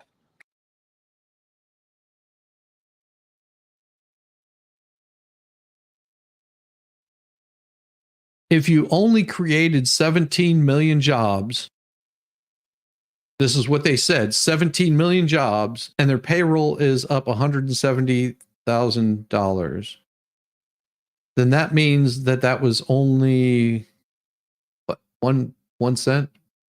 1 cent increase? I hear getting a PhD in breakdancing pays off. Yeah. Fuck this guy. What a bunch of bullshit. Okay, so that's really the underlying trend, and that's a solid number. That's a good number. That's a number that's strong enough. That's a shitty number. Consumer spending, ongoing growth, and a steady and a steady transition to no, it's not. To continued no, it's growth not. in the overall economy. At the no, same time, and I said this a minute ago, this job market is generating wage gains that are beating prices, not just in July. No, they're not. 17 months for the 80% of the workforce that's no, they're not. Manufacturing or non-managers and services. That's a really important number. Thank you very much, Cynthia. That's 14 cents. 14. So people got a wage increase of 14 cents. Wonderful. Look at the interpreter's point in the opposite direction. Yeah, my PFA town ground beef is sitting at $8 a pound, almost $8 a pound. Mm-hmm. It helps keep the economy moving forward. So yes, we're aware of the cooling. Certainly some of that was expected, but 1 month does not a new trend make. And I think, one thing you will see I can assure you that you will see very, extensive analysis of the next jobs report to see where that fits in this picture.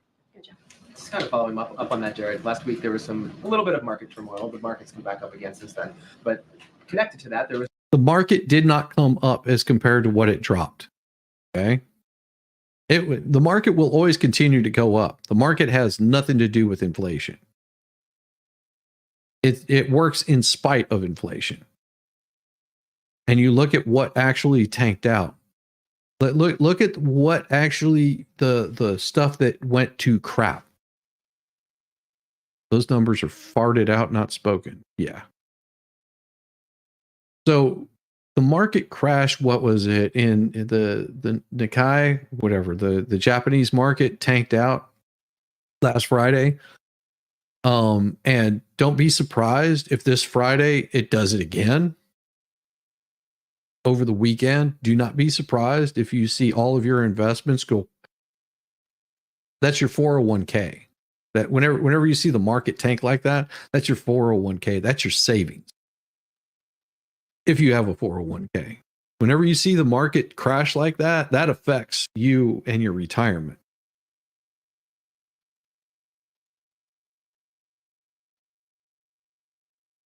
Yes. Yeah, absolutely. Every time I hear Sally Struthers, I think of Sam Kinison about her. Yeah. There's discussion of a recession and other economic sort of doomsday scenarios coming. No, we have been in a recession. We have been in a recession for 3.5 years. They changed the term of recession. What everybody is known as a recession, they changed the terms of that. Oh no, we don't like what it says. It's no different than them changing illegal immigrant. It's no different than changing a homosexual. It's no different than them changing the terminology being used because it doesn't fit their narrative. And that's exactly what they did with inflation. This is what they're going to do with recession. This is what they do with illegal immigrants. This is what they do with monkeypox. These are all the things that they want to change the wording on. Because the words that you knew, what you knew as a recession is not really recession. Because, well, if we look at it that way, then we're actually in a depression right now. A recession is just a slight pullback now. Freaking Christ. How much does it cost for you guys to go out to eat? Or do you just not do that? And so if you don't pay to go out to eat, then those waiters and waitresses that usually would get a tip are not getting those tips anymore. Because, well, hell, that's the only job that they're able to get without having a degree. Damn. Fuck these people. What's your take on that? Specifically on the recession question? Well, I think the most helpful thing we can do at CEA and here, the White House economics team, is to look at where we are and the conditions that define the current economy. So we most recently saw a GDP growth rate that was 2.8%. Of course, that's very strongly non-recessionary, if you believe. No, that sucks. That sucks. 2% GDP growth sucks. Bad. That is horrible. Most wait staff does have degrees. Yes, this guy sounds ridiculous and stupid. Believe the trend GDP growth is something in the 2% neighborhood. That's actually the forecast of what GDP growth will be in the current quarter. Oh, so your GDP growth is only 2%. Your cost of living has gone up 40%. Wonderful.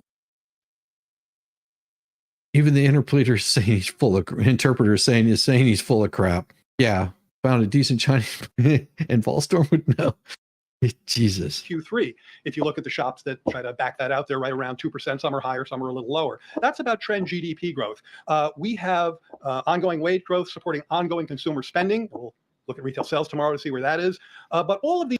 You're going to look at, you can tell that he's lying because his lips are moving. These numbers are clearly non-recessionary. So the idea that we're in a recession now, I think, is very, thoroughly disproved by any set of indicators. But you've not disproved it. You've proven that we are in a recession. We're actually, he's probably right. We're not in a recession. We are just in a full-on depression. That is the best way to look at it. A full-on depression, recession, no. Iraq is more intelligent than Biden, so surrounds himself with geniuses like this guy. You want to look at, but of course, that asks us to look forward, look around a corner, and that's particularly hard to do right now. And from this, of course, you can't look around a corner. because it's really hard to look around a corner whenever you're staring at a fucking cliff. And that cliff is a long drop down. The week before Alaska was salmon was buy one, get one. They were sold out, so I got a rain check. The next week, Alaskan salmon was less than $6 a package, individually sealed Alaskan salmon. So you paid less than $3 a package.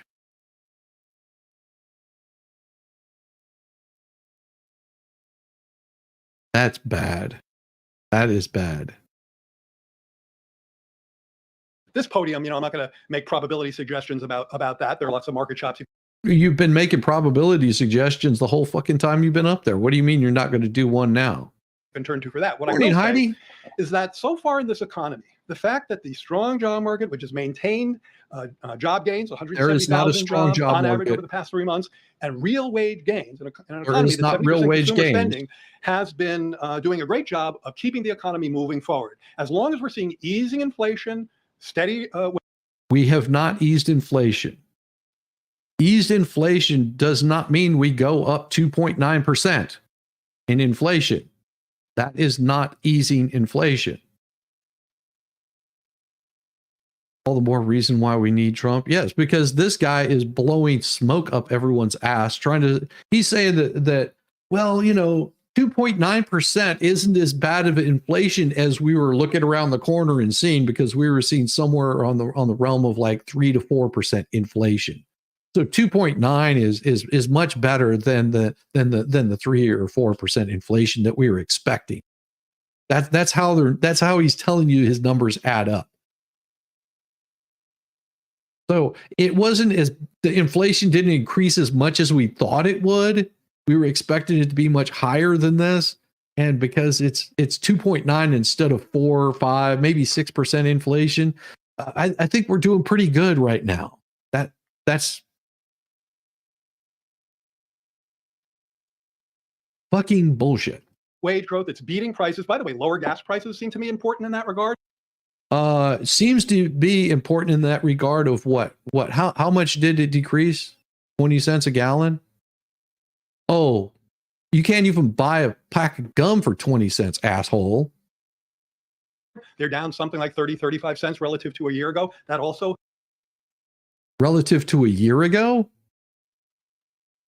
And who was in charge a year ago? Was it some mythical fucking unicorn that was in charge a year ago? How about 2 years ago? How about 3 years ago? Who was in charge 3 fucking years ago? Who tanked our fucking economy overnight? Who signed into law that you were going to be paying more money for your drugs? Who wiped out everything that Trump did that was good and said, nope, we're going to start from scratch. And whenever they started from scratch, they did worse. Oh, just tank out the economy, made everything much worse, and then dialed back on that just a little bit. Went back to the same policies, but not quite as drastic as it was under Trump. And then opened up your borders to let illegals come in. And then give them $2,000, $3,000, $4,000, $5,000, $6,000 a month and put them in a place to live. And then you want to bitch and moan about people not having any housing and then say, oh, the job market is up. What, at fucking Home Depot with a bunch of illegal immigrants? Come on. What the fuck is wrong with these people? Oh, Robert Rex cartoon drawing explanation. This guy, fuck me. I'm sorry for all the bad language, but this just goes to show how they're just gaslighting you all the damn way. Whenever they're saying these numbers are great, they're great in compared to what they were expecting. That's it. Helps on the consumer side. I think all of those help in terms of forward motion. And so I would say that, current conditions, non-recessionary, looking around the corner, we'll watch very closely where we're going, but these indicators have been consistently positive. Absolutely not. Absolutely not.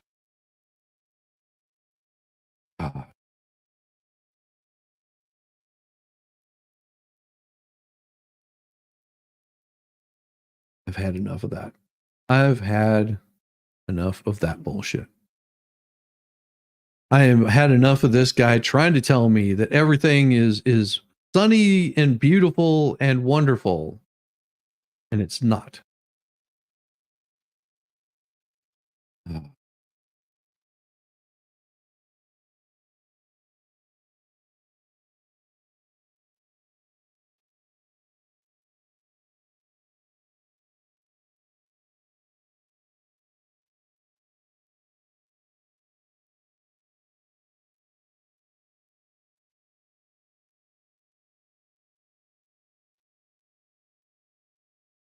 Hmm.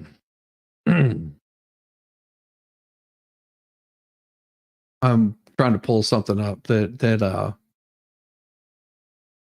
we're looking at. So I'm gonna bring up a couple of things. It'll probably just piss you off. This one I'm not going to show just because it's pretty drastic. But after more of a year of civil war, the toll in Sudan is heartbreaking. Thousands killed, millions scattered, and cities besieged or destroyed across a vast nation 3 times as large as France. Much of the capital lies in rubble.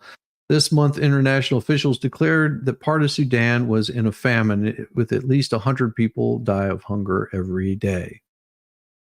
And there are signs it could get much worse.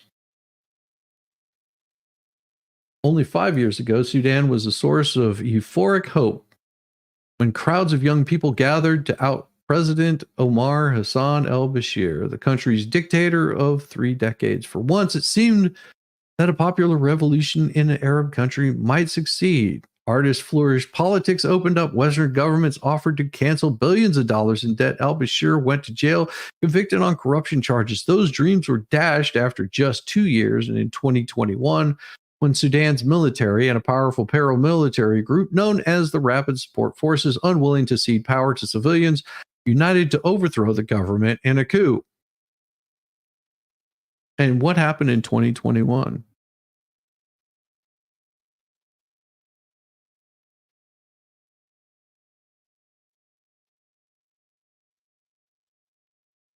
What happened in 2021?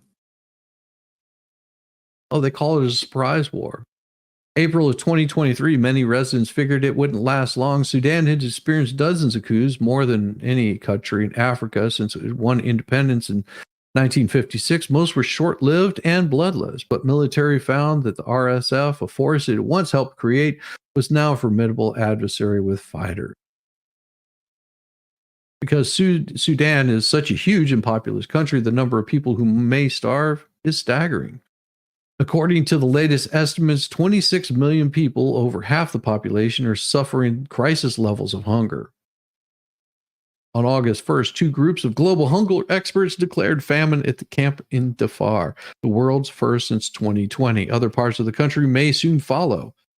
And who has been the president during all of this, who could have probably helped out and sent aid instead of just supplying them with military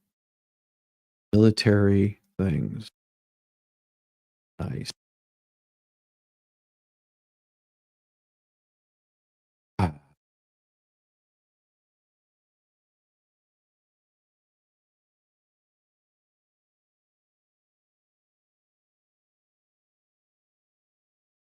And there's a reason I'm not showing this, because it's on a different page than normal.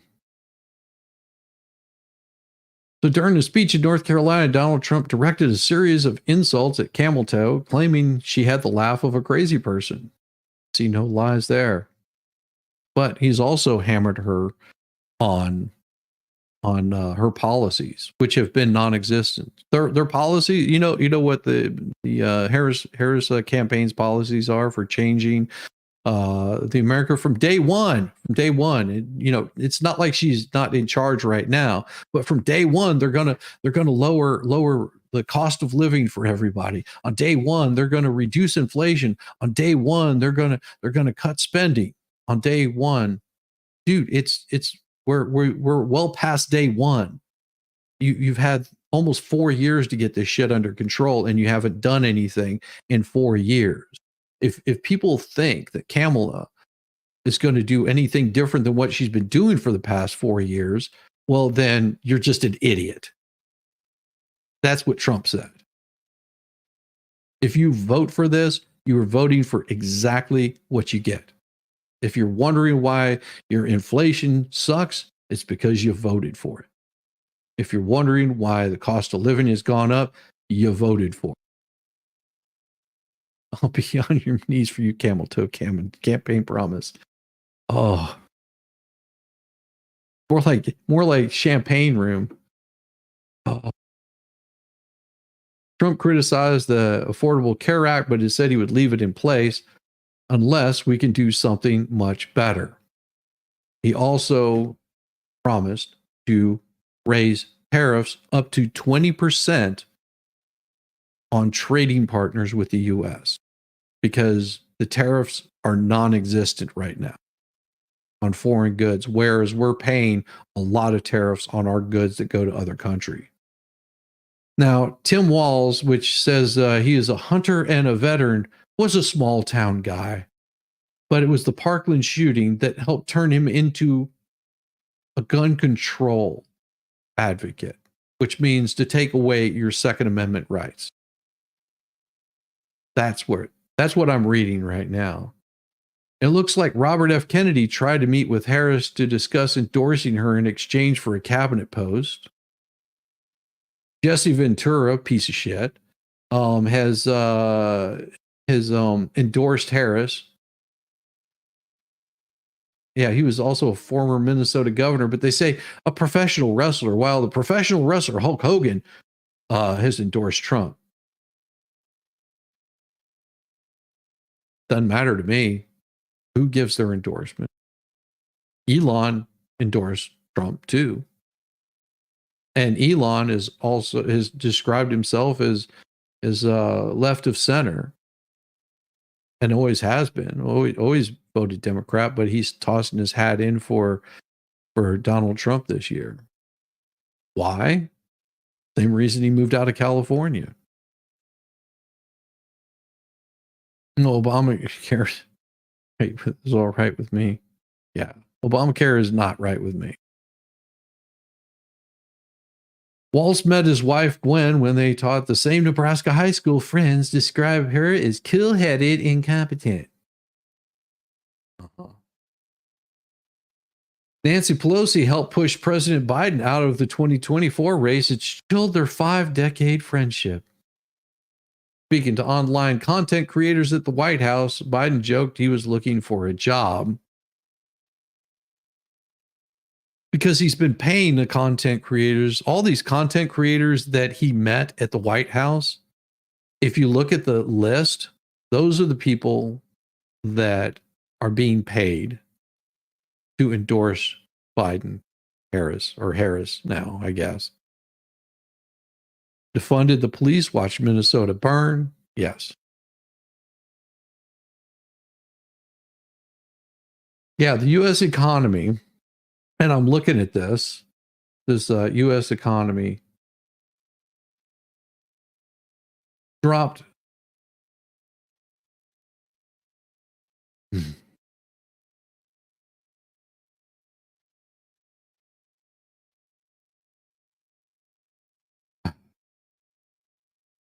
In 2005,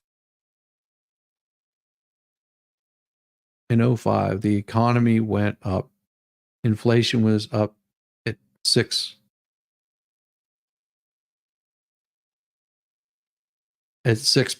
just under 6%, about 5.5% inflation. That dropped in 2010 and went back up in 15. It had another drop. In 2020, it had another drop. In 2021, it increased to almost 10% inflation. They were expecting it to be 3.2%, and it's only at 2.9% in July. That's your inflation. That is not policies that are working.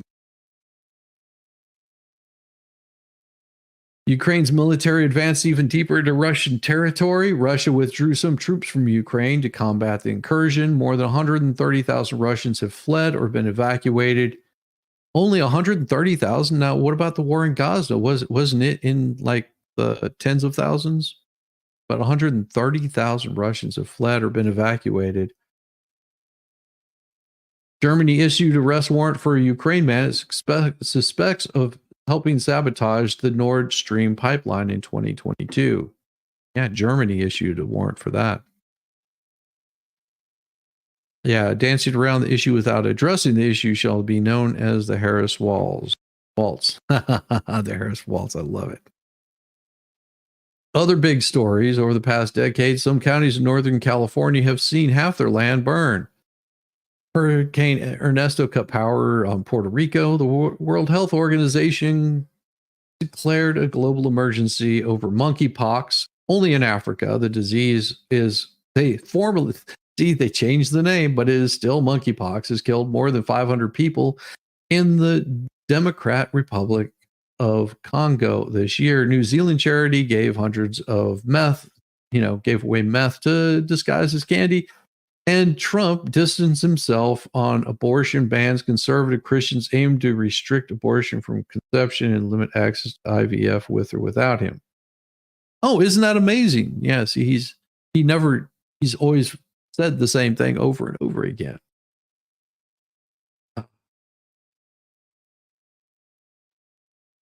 Yet they're going to call it Trump sexism.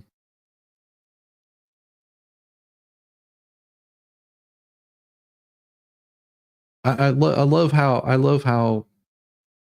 okay.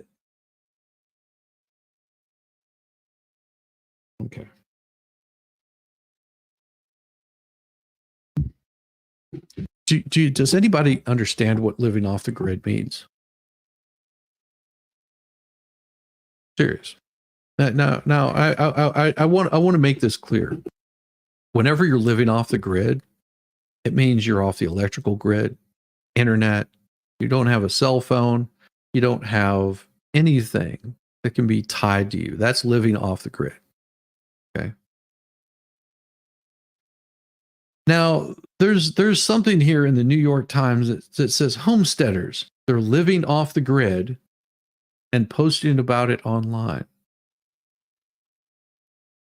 Then you're not living off the grid at all. You're just a content creator or whatever the hell you want to call that, YouTuber, TikToker, whatever it might be. You're not living off the grid.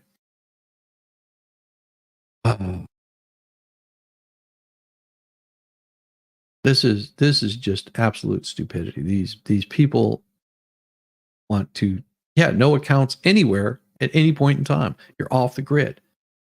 You're out of the electrical grid. You're not buying gas. You're not buying electricity. You are living off the grid. You are self-sufficient. That's what living off the grid means. You don't need the grid to survive. Of course, that's impossible to do in this day and age, but that's not what they'll tell you. Saying YouTube switch you back, top chat. Guess it doesn't want me to chat.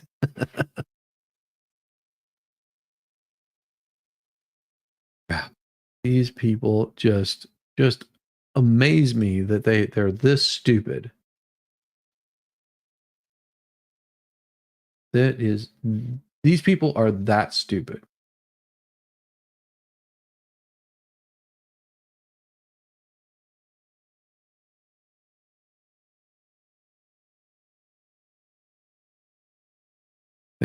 Some people think off the electric grid is off the grid.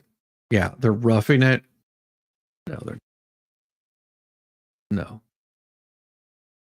No, they are not. How are you going to live off the grid with 10,000? No, it's not 1,000 illegals. It's 10,000 illegals. Next week is going to be insane. The DNC, the bullshit that you're going to hear come out of their mouths is going to the stench is going to be worse than it was with that busted sewer pipe. I am telling you, it's going to be so bad. It is going to be so bad. So Colombia's president resigns after turmoil punctuated by clashes over Israel's war. Columbia University president, I'm not even going to try to pronounce her name, resigned Wednesday after a brief, tumultuous tenure that saw the head of the prestigious New York University face heavy scrutiny for her handling of protests and campus divisions over the Save Palestine protests. That's all it was. That was people wanting to destroy Israel. That's what these protests were about. The Ivy League school in Upper Manhattan was roiled this year by student demonstrations, culminating in scenes of police officers carrying zip ties and riot shields storming a building that had been occupied by pro-Palestinian protesters. Similar protests swept college campuses nationwide, with many leading to violent clashes with police and thousands of arrests. Then they were released after being arrested. And all of those students that were protesting should be removed from that college permanently. They should not be allowed to graduate. They should not get any of their student loan money back that was already spent on whatever it is that they purchased. And they should be sent home to mommy and daddy so they can explain to mommy and daddy why they got kicked out of school. Because apparently the parents didn't learn throughout the early part of their education of teaching them from the difference between right and wrong, and that there is repercussions for the actions that you choose to take. The announcement also comes days after the school confirmed that 3 deans had resigned after officials said they exchanged disparaging texts during a campus discussion about Jewish life and anti-Semitism. What was that resignation over? Why did they have to resign? Why did they have to resign? Because they wrote disturbingly anti-Semitic tropes. And they were forced to resign by those colleges. Because they've had panel discussions entitled Jewish Life on Campus, Past, Present, and Future. And they decided to attack these people. They should be removed. They should lose tenure, and they should never work around children again.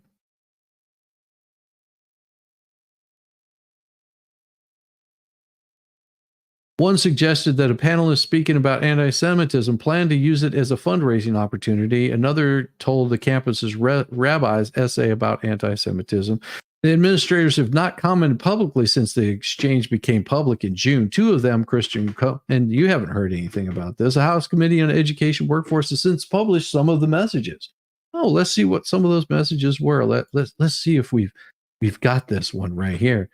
Oh yeah. What is it? Oh my God. Let's see what this one what this says.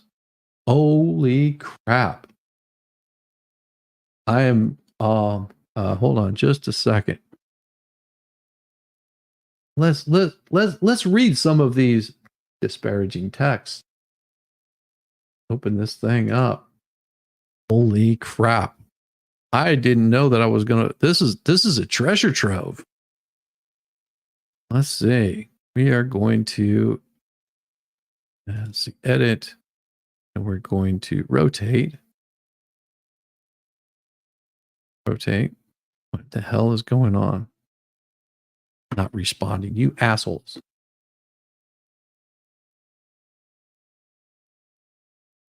Close that. Close program. Hang on while Microsoft reports the problem to Microsoft. Adobe, you suck balls. You suck balls. Yeah, it won't even close. That's how screwed up this program is. All right, let's try that again. Open this up. Open this thing up. And we are going to take Where is it? All tools. Where is it? No, thanks. It. Turn the freaking page, you asshole. And again, it's not responding.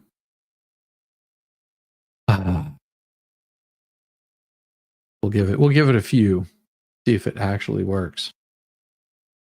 Oh my freaking God. This stuff is insane.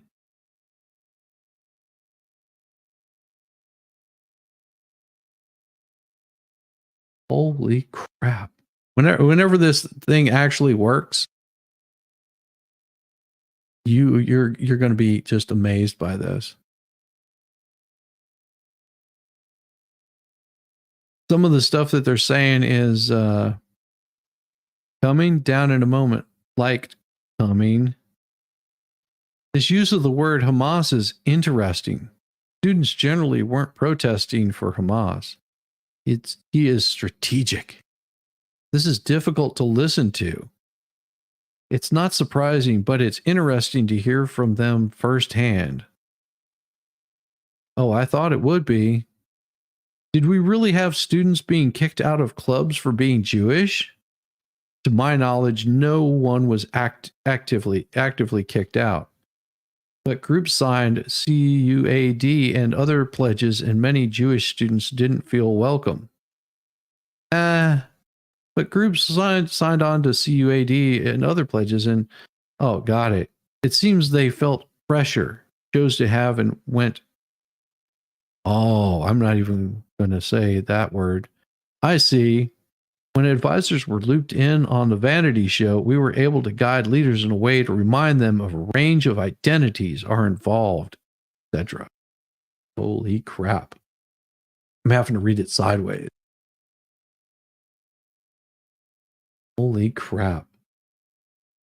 They demanded that these texts be turned over to the committee as an ongoing investigation into the anti-Semitism at colleges and universities. The subsequent production offered a small but clear window in the administrator's determination to belittle anyone that claimed anti-Semitism on campus. During a recent alumni weekend panel, 4 deans discussed the Jewish students' place of privilege, and it's said to hard to hear the woe is me. We need to huddle at the Craft Center as panelists highlighted the importance of the refuge offered to Jewish students at the Craft Center for Jewish Life. Several exchanges engaged in anti-Semitic stereotypes regarding Jews, money. One message stated, amazing what money can do, as panelists referenced an October 2023 op-ed on anti-Semitism by a campus rabbi. Yeah, that's their attitude with this shit. Yeah, I can't even open it. I'll have to take care of this crap later. That's their view.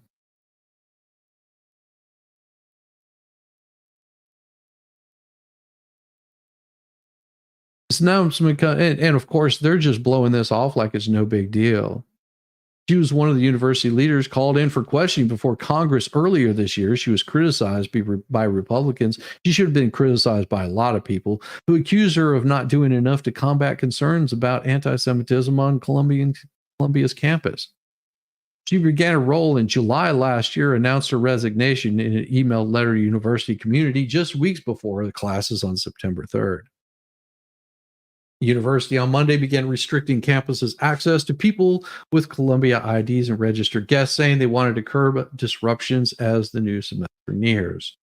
In her letter, progress in a number of important areas, but lamented that during her tenure, it was difficult to overcome divergent views across our community. How is it difficult? How is it difficult to overcome divergent views in your community? If you allow people to come in and cause an uprising, they need to be removed. Simple as that. Because it's not about free speech at that point. It's a coup. And that's exactly what you got. Over the summer, we've been able to reflect and decide by moving on at this point would be best to enable Colombia to traverse the challenges ahead. Yeah, you got screwed. Pro-Palestinian protesters first set up tent encampments on Columbia's campus during her congressional testimony, where she denounced anti-Semitism, but faced on how she responded to faculty and students accused of this. Schools sent in police to clear the tents the following day, only for the students to return. It wasn't all students. Inspire a wave of similar protests at campuses across the country, and every single one of them should have been kicked out of school. Every damn one of them. Looks like chat stopped working. Okay, no, it's working. Okay. Ooh, I was worried there for a second. Schools sent in police to clear the tents. Eventually, talks between the school and protesters came to a standstill as the school set a deadline for the activists to clear out. A group instead took over Hamilton Hall. And once they cleared those, they decided to cancel its university-wide commencement ceremony, instead opting for a series of smaller school-based ceremonies.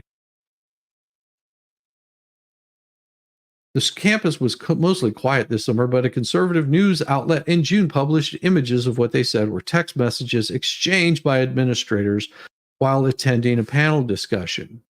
The officials were removed from their post, with Sharif saying in a July 8th letter to the school community that the messages were unprofessional and disturbingly touched on anti-Semitic tropes.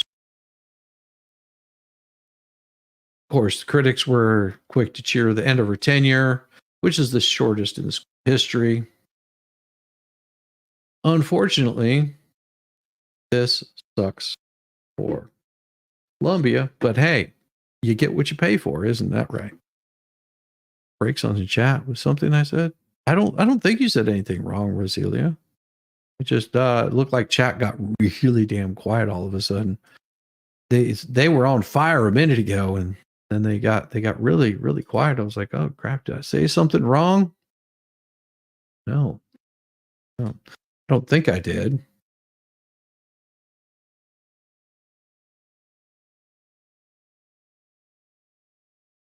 So many things I want to talk about.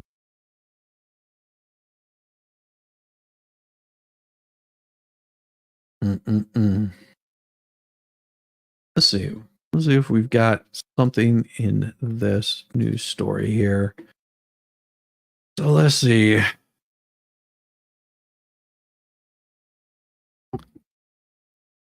And of course, what do they have to say? That Trump's campaign called an economic. Oh, here we go. This is your election 2024. So they say Trump made very little effort to stay on message at a rally in North Carolina that his campaign billed as big economic address. There's only so much you can talk about the economy. And I would bet if you listen to the actual speech that he gave, it spoke a lot about the economy and probably spoke very little about who was on the other side and the kind of crappy things that they have. What do we got? DNC roll call. What's this? Oh, there's your roll call for, there were 52 that said present. The rest of them, which you won't see, primary by state. She was never primaried. That's the thing. Democratic National Committee secured enough delegates become on August 5th. Joe Biden dropped out on July 21st.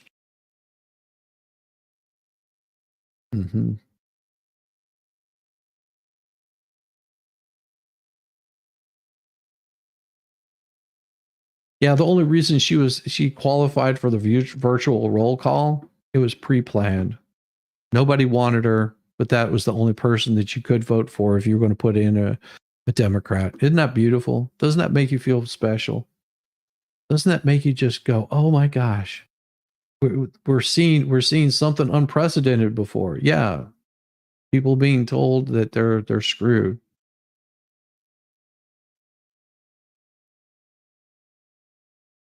Of course, the AP has a new poll that says that it gives Harris has an edge over Trump on traits like honesty, discipline, and commitment to democracy.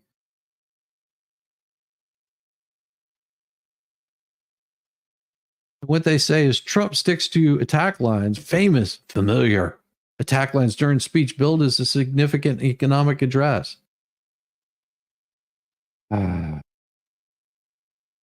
While Harris is responsible for policies that have been decimating the American auto industry. No, he's been decimating America.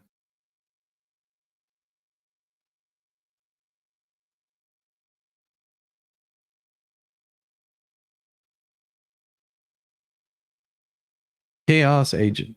Suspected Trump hack comes as Iran flexes digital muscles ahead of U.S. election. That got really quiet really quick. Ruling that bounced Kennedy from New York ballot could challenge him in other states. That's why Kennedy is trying to reach out to the Harris campaign saying, let me back. Let me back. Turnout in Wisconsin election tops 26%, highest in 60 years for fall primary and presidential year. This is just ridiculous. They've got nothing here. I'm looking down through this, and there's really nothing to say with this. Oh yeah, it looks like they called for Ilhan Omar over Don Samuels, and there was somebody that was talking about this that nowhere else would you see her call a black man racist except for in Minnesota. Yeah, get that. Called a black man racist. She said that she beat out the racist.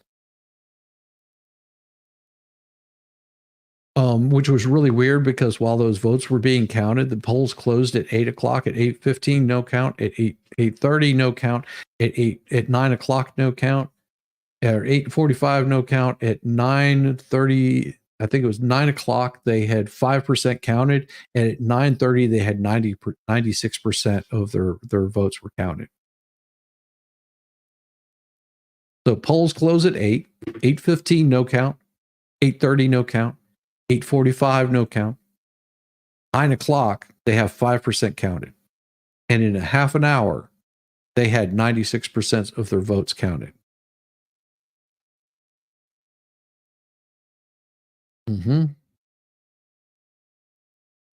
Something seemed a little fishy there. All you have to do is look at your smaller elections. Look at your elections that a Democrat wins in. Just give those a quick look. And if you look at those particular elections, and you see anything that looks shady in there, those are just trial runs for this fall.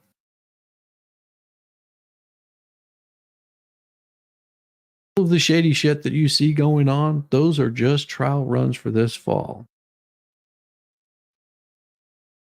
And it's going to get worse. I keep telling you, it's going to get worse before we go anywhere. There's still stuff coming down the pipe that we're right now we are in what, 4 weeks into Harris being the presidential nominee, and still has not done an interview. She's not going to do an interview until she says, sometime around the end of the month. You don't know what her policies are.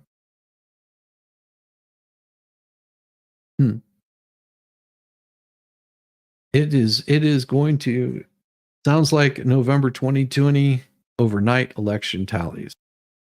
Same state too. Weird, huh?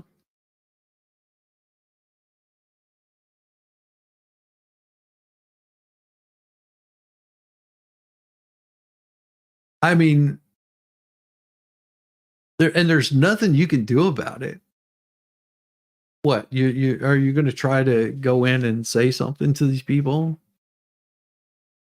What happens whenever you do that? I mean, they've already told you their move. If you go in and say, hey, something doesn't look right here, they're going to accuse you of being an insurrectionist or trying to have a coup or trying to overthrow or insurrect. So they've already got their game plan down already.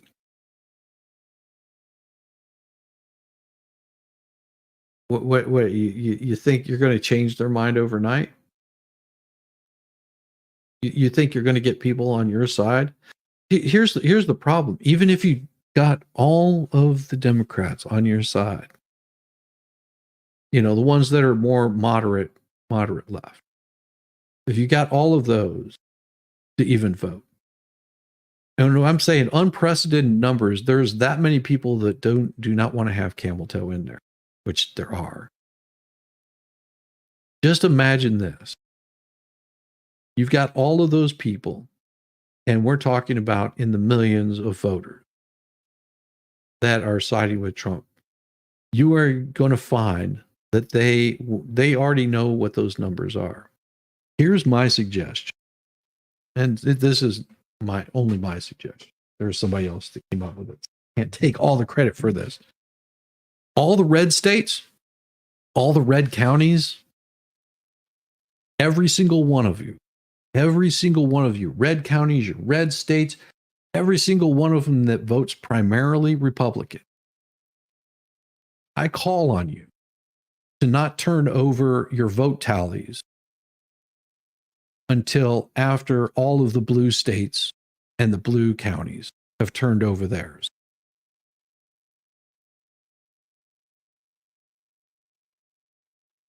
Let all the blue counties, blue states, don't be the first to get it turned in.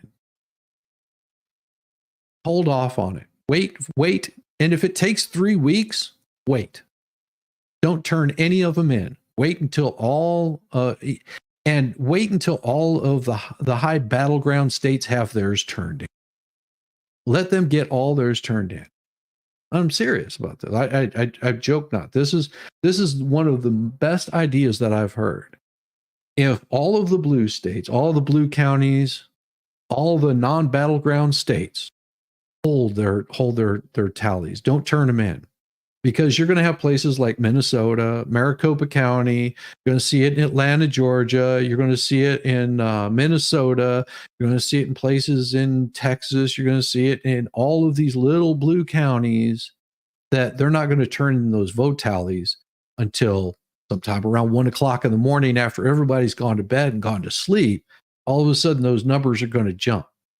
So what you do is you let them have all of those numbers come in where it looks like, oh my God, Camel has all of these numbers. And then start turning in yours. Bit by bit. Over the next 3 days, start turning in those tallies. And don't turn in a single one of them until the battleground states have turned theirs in. Hold off on it. Once you have the battleground states have turned theirs in, then start turning all of yours in and watch the numbers, because you're going to see like practically no votes for Donald Trump. And by the time that they're done, I guarantee you that those numbers will be more accurate.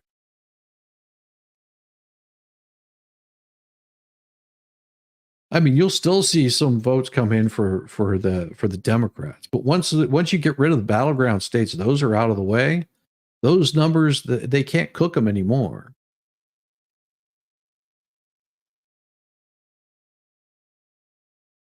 Get rid of all of that. Don't turn in any of your votes until after they've got theirs counted. That way they can't cook the books. They can't add more to it. I mean, there will be more votes that come in because there will be people in those battleground states, or those red states, that will have plenty of blue votes in there. So those numbers will go up. But you'll also see a big shift in I wish they'd do that. Yeah, I wish they would too. I think if we called for it, enough people get up and say, yeah, we're not turning in anything until all of the battleground states have turned theirs in. If it takes 3 months, 3 weeks, 3 years, we don't care. We're not turning that stuff in until we've gotten them to turn theirs in. because we want to make sure that these highly Democrat cities aren't cooking the books, as that's what they've been doing. Good morning, Taz. Amen. They're going to cook the books again. If you think that they're not,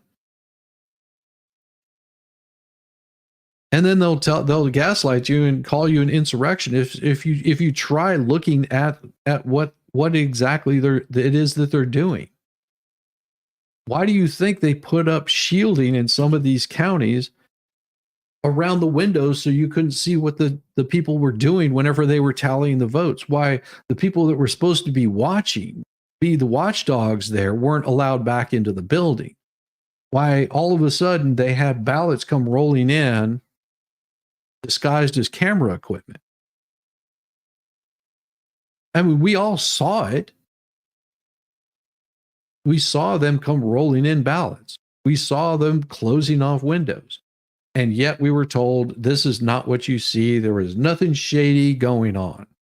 Well, if nothing's shady going on, then why aren't you transparent? Whenever we actually sue to see those counts or those recounts, they do them improperly. Whenever you sue to see these things, you're told that you're crazy. Nothing's happening here. You get lambasted for asking for free, fair elections. Get rid of the voting machines, especially those that are being able to be hacked. And yes, they are able to be hacked. They've proven it time and time again how they can access it, hack the machines, and make them give false tallies. And then you have the people that are actually counting them can be given them false tallies. That happened in Venezuela. Same machines that they're using in good portion of these counties. How did places that only had 1 million people end up with 1.5 million votes? I know. If you think this is going to be free and fair and that there's some sort of advantage and you're excited because your group is exciting and they're actually promising some sort of change, it ain't going to change. It's going to be the same damn thing. Sorry to poo-poo on your parade. I mean, I'm going to do the best that I can and work as hard as I can and hope for the best, but I don't expect it. I don't expect that this is going to be any different than it was in 2020. Matter of fact, I suspect that Camel Toe is probably going to get 10 times the amount of votes that Biden did. She's going to be the most voted for person that was never even primaried.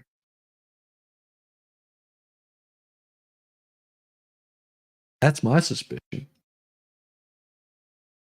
Amazing that dead people can vote, that retirees that have never walked into a polling place have their votes tallied. It's surprising that someone with dementia knows exactly who Biden is or Trump.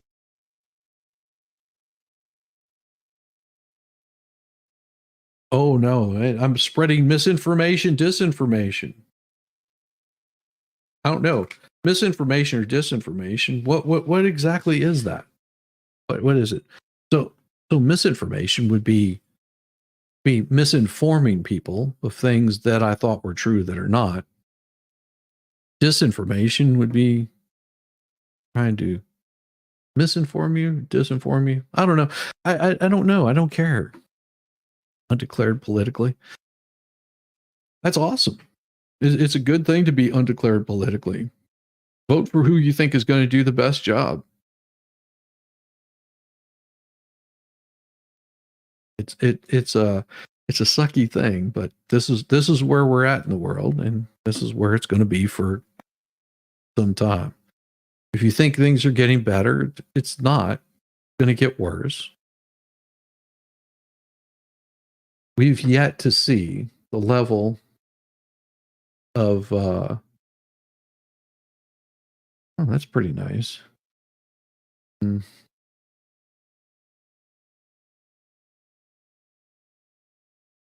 Oh.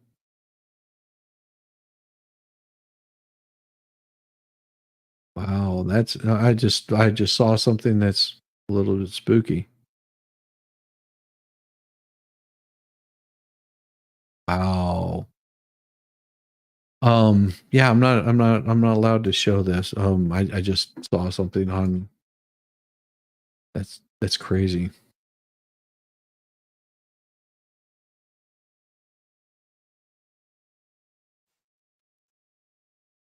I'm not playing that. Here. Lest we forget about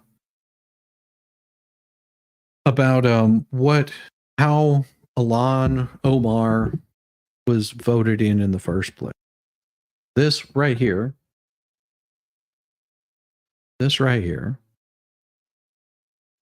was from last year, 2020, last election.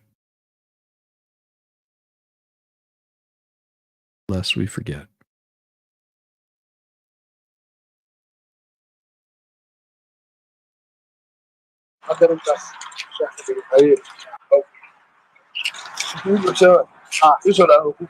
Project Veritas has received an explosive piece of tape. The tape you're about to see shows a man buying a registration form for an absentee ballot from a voter, giving him, quote, pocket money, unquote, of $200 and expecting to collect his ballot when the voter receives it.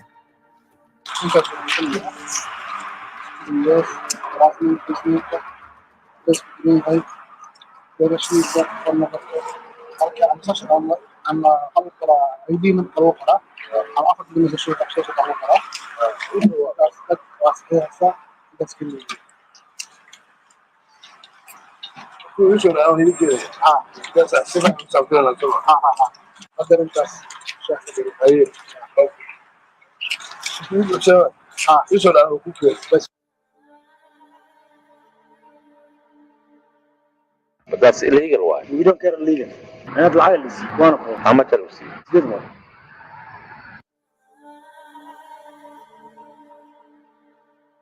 She's the one who came up with all this. So she did it. She Yeah. started this whole thing with the pay to vote. Yeah. So the people that work for Ilhan are actually counting the ballots, counting the vote. And they become a manager in the prison too.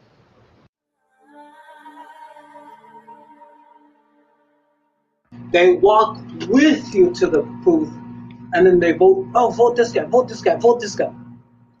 Vote even if you speak English.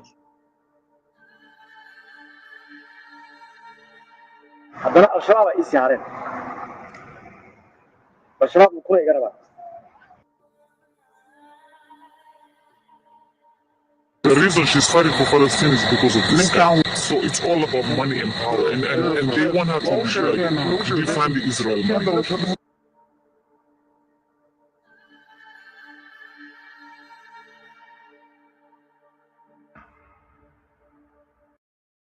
Federal laws 18 USC 597 US Code 52 United Code 1037C are quite clear in the case of 18 USC 597 is punishable by up to 2 years in prison, and the case of 52 USC is punishable up to $10,000 in fines and up to 5 years in prison. In Minnesota Statute 211B.131 prohibits paying a person or receiving money to register to vote or to vote.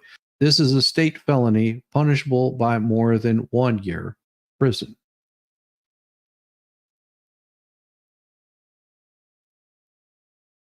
You understand what they're doing? And they're doing this on a massive scale. Where do you think that millions of dollars that the people are donating to their campaigns are going to? Oh yeah, she's still there. She just won her primary against a racist black man, she called him. Yeah, she's still there. She's still in play. She's going to continue doing this. Yes, the DNC. And you think that this has changed in 2 years, 4 years?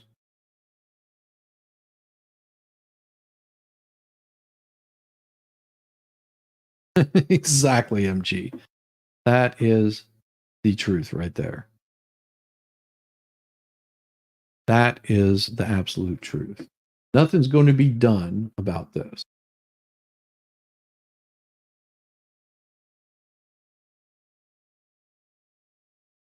You know why nothing will be done about it? Here, I'll show you. Share the screen. We'll bring it up because I mean it's easier to show you than just say it. There we go. Because the time demanded it. A time when racism and white supremacy threatens our very existence, you know I will not bow down. Because the time. Yeah. That was her.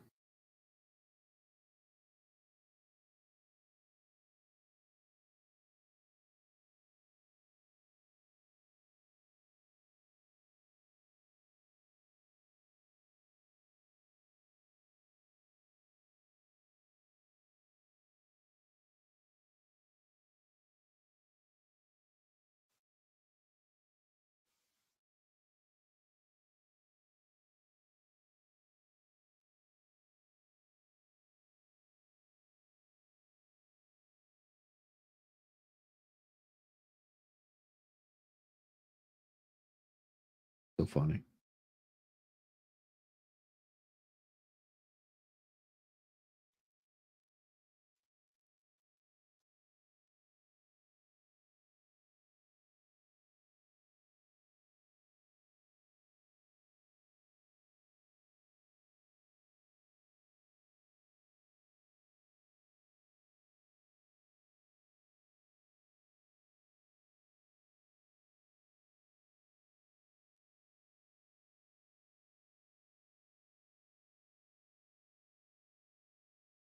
And this was brought by somebody else here.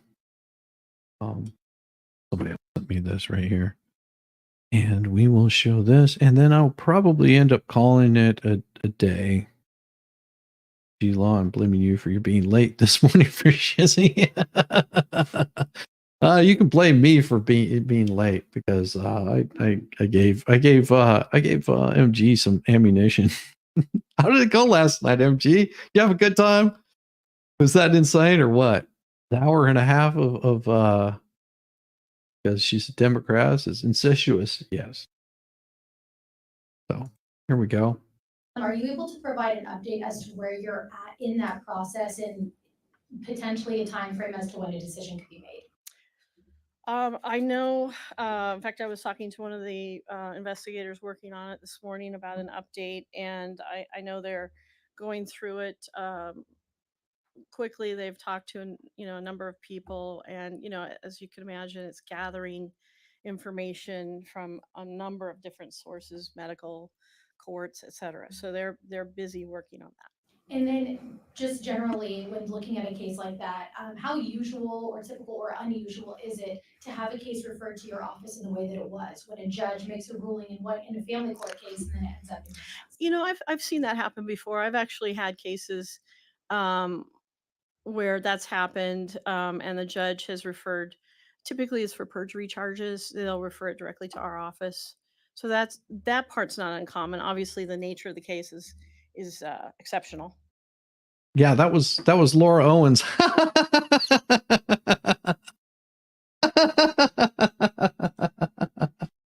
Oh, yes.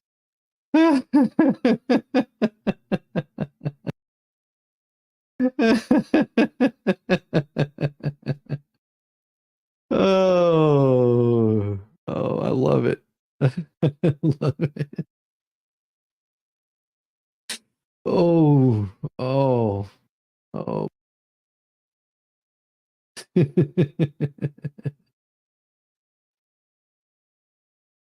Oh, I couldn't help it. I couldn't help it. It just had to do it.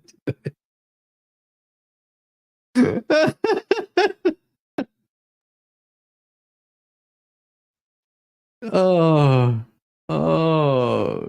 yeah. I had to do it. Oh, there's something else I wanted to show you guys because I needed a good laugh after the past couple of days. Oh, second, I'll pull this up because it put a smile on my face. Good smile on my face. Give me a second. Oh man, where did it go? Um, um, um, um, um, um, um, um, um, um. Here we go. This should put a smile on everybody's face. How about that Congress woman who wore the swimsuit? Yes, I saw that also. I think we all need it. Yes, we'll give you this right here, and then we'll end this thing because this should put a smile on everyone's face.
Everybody have a wonderful day and a wonderful evening.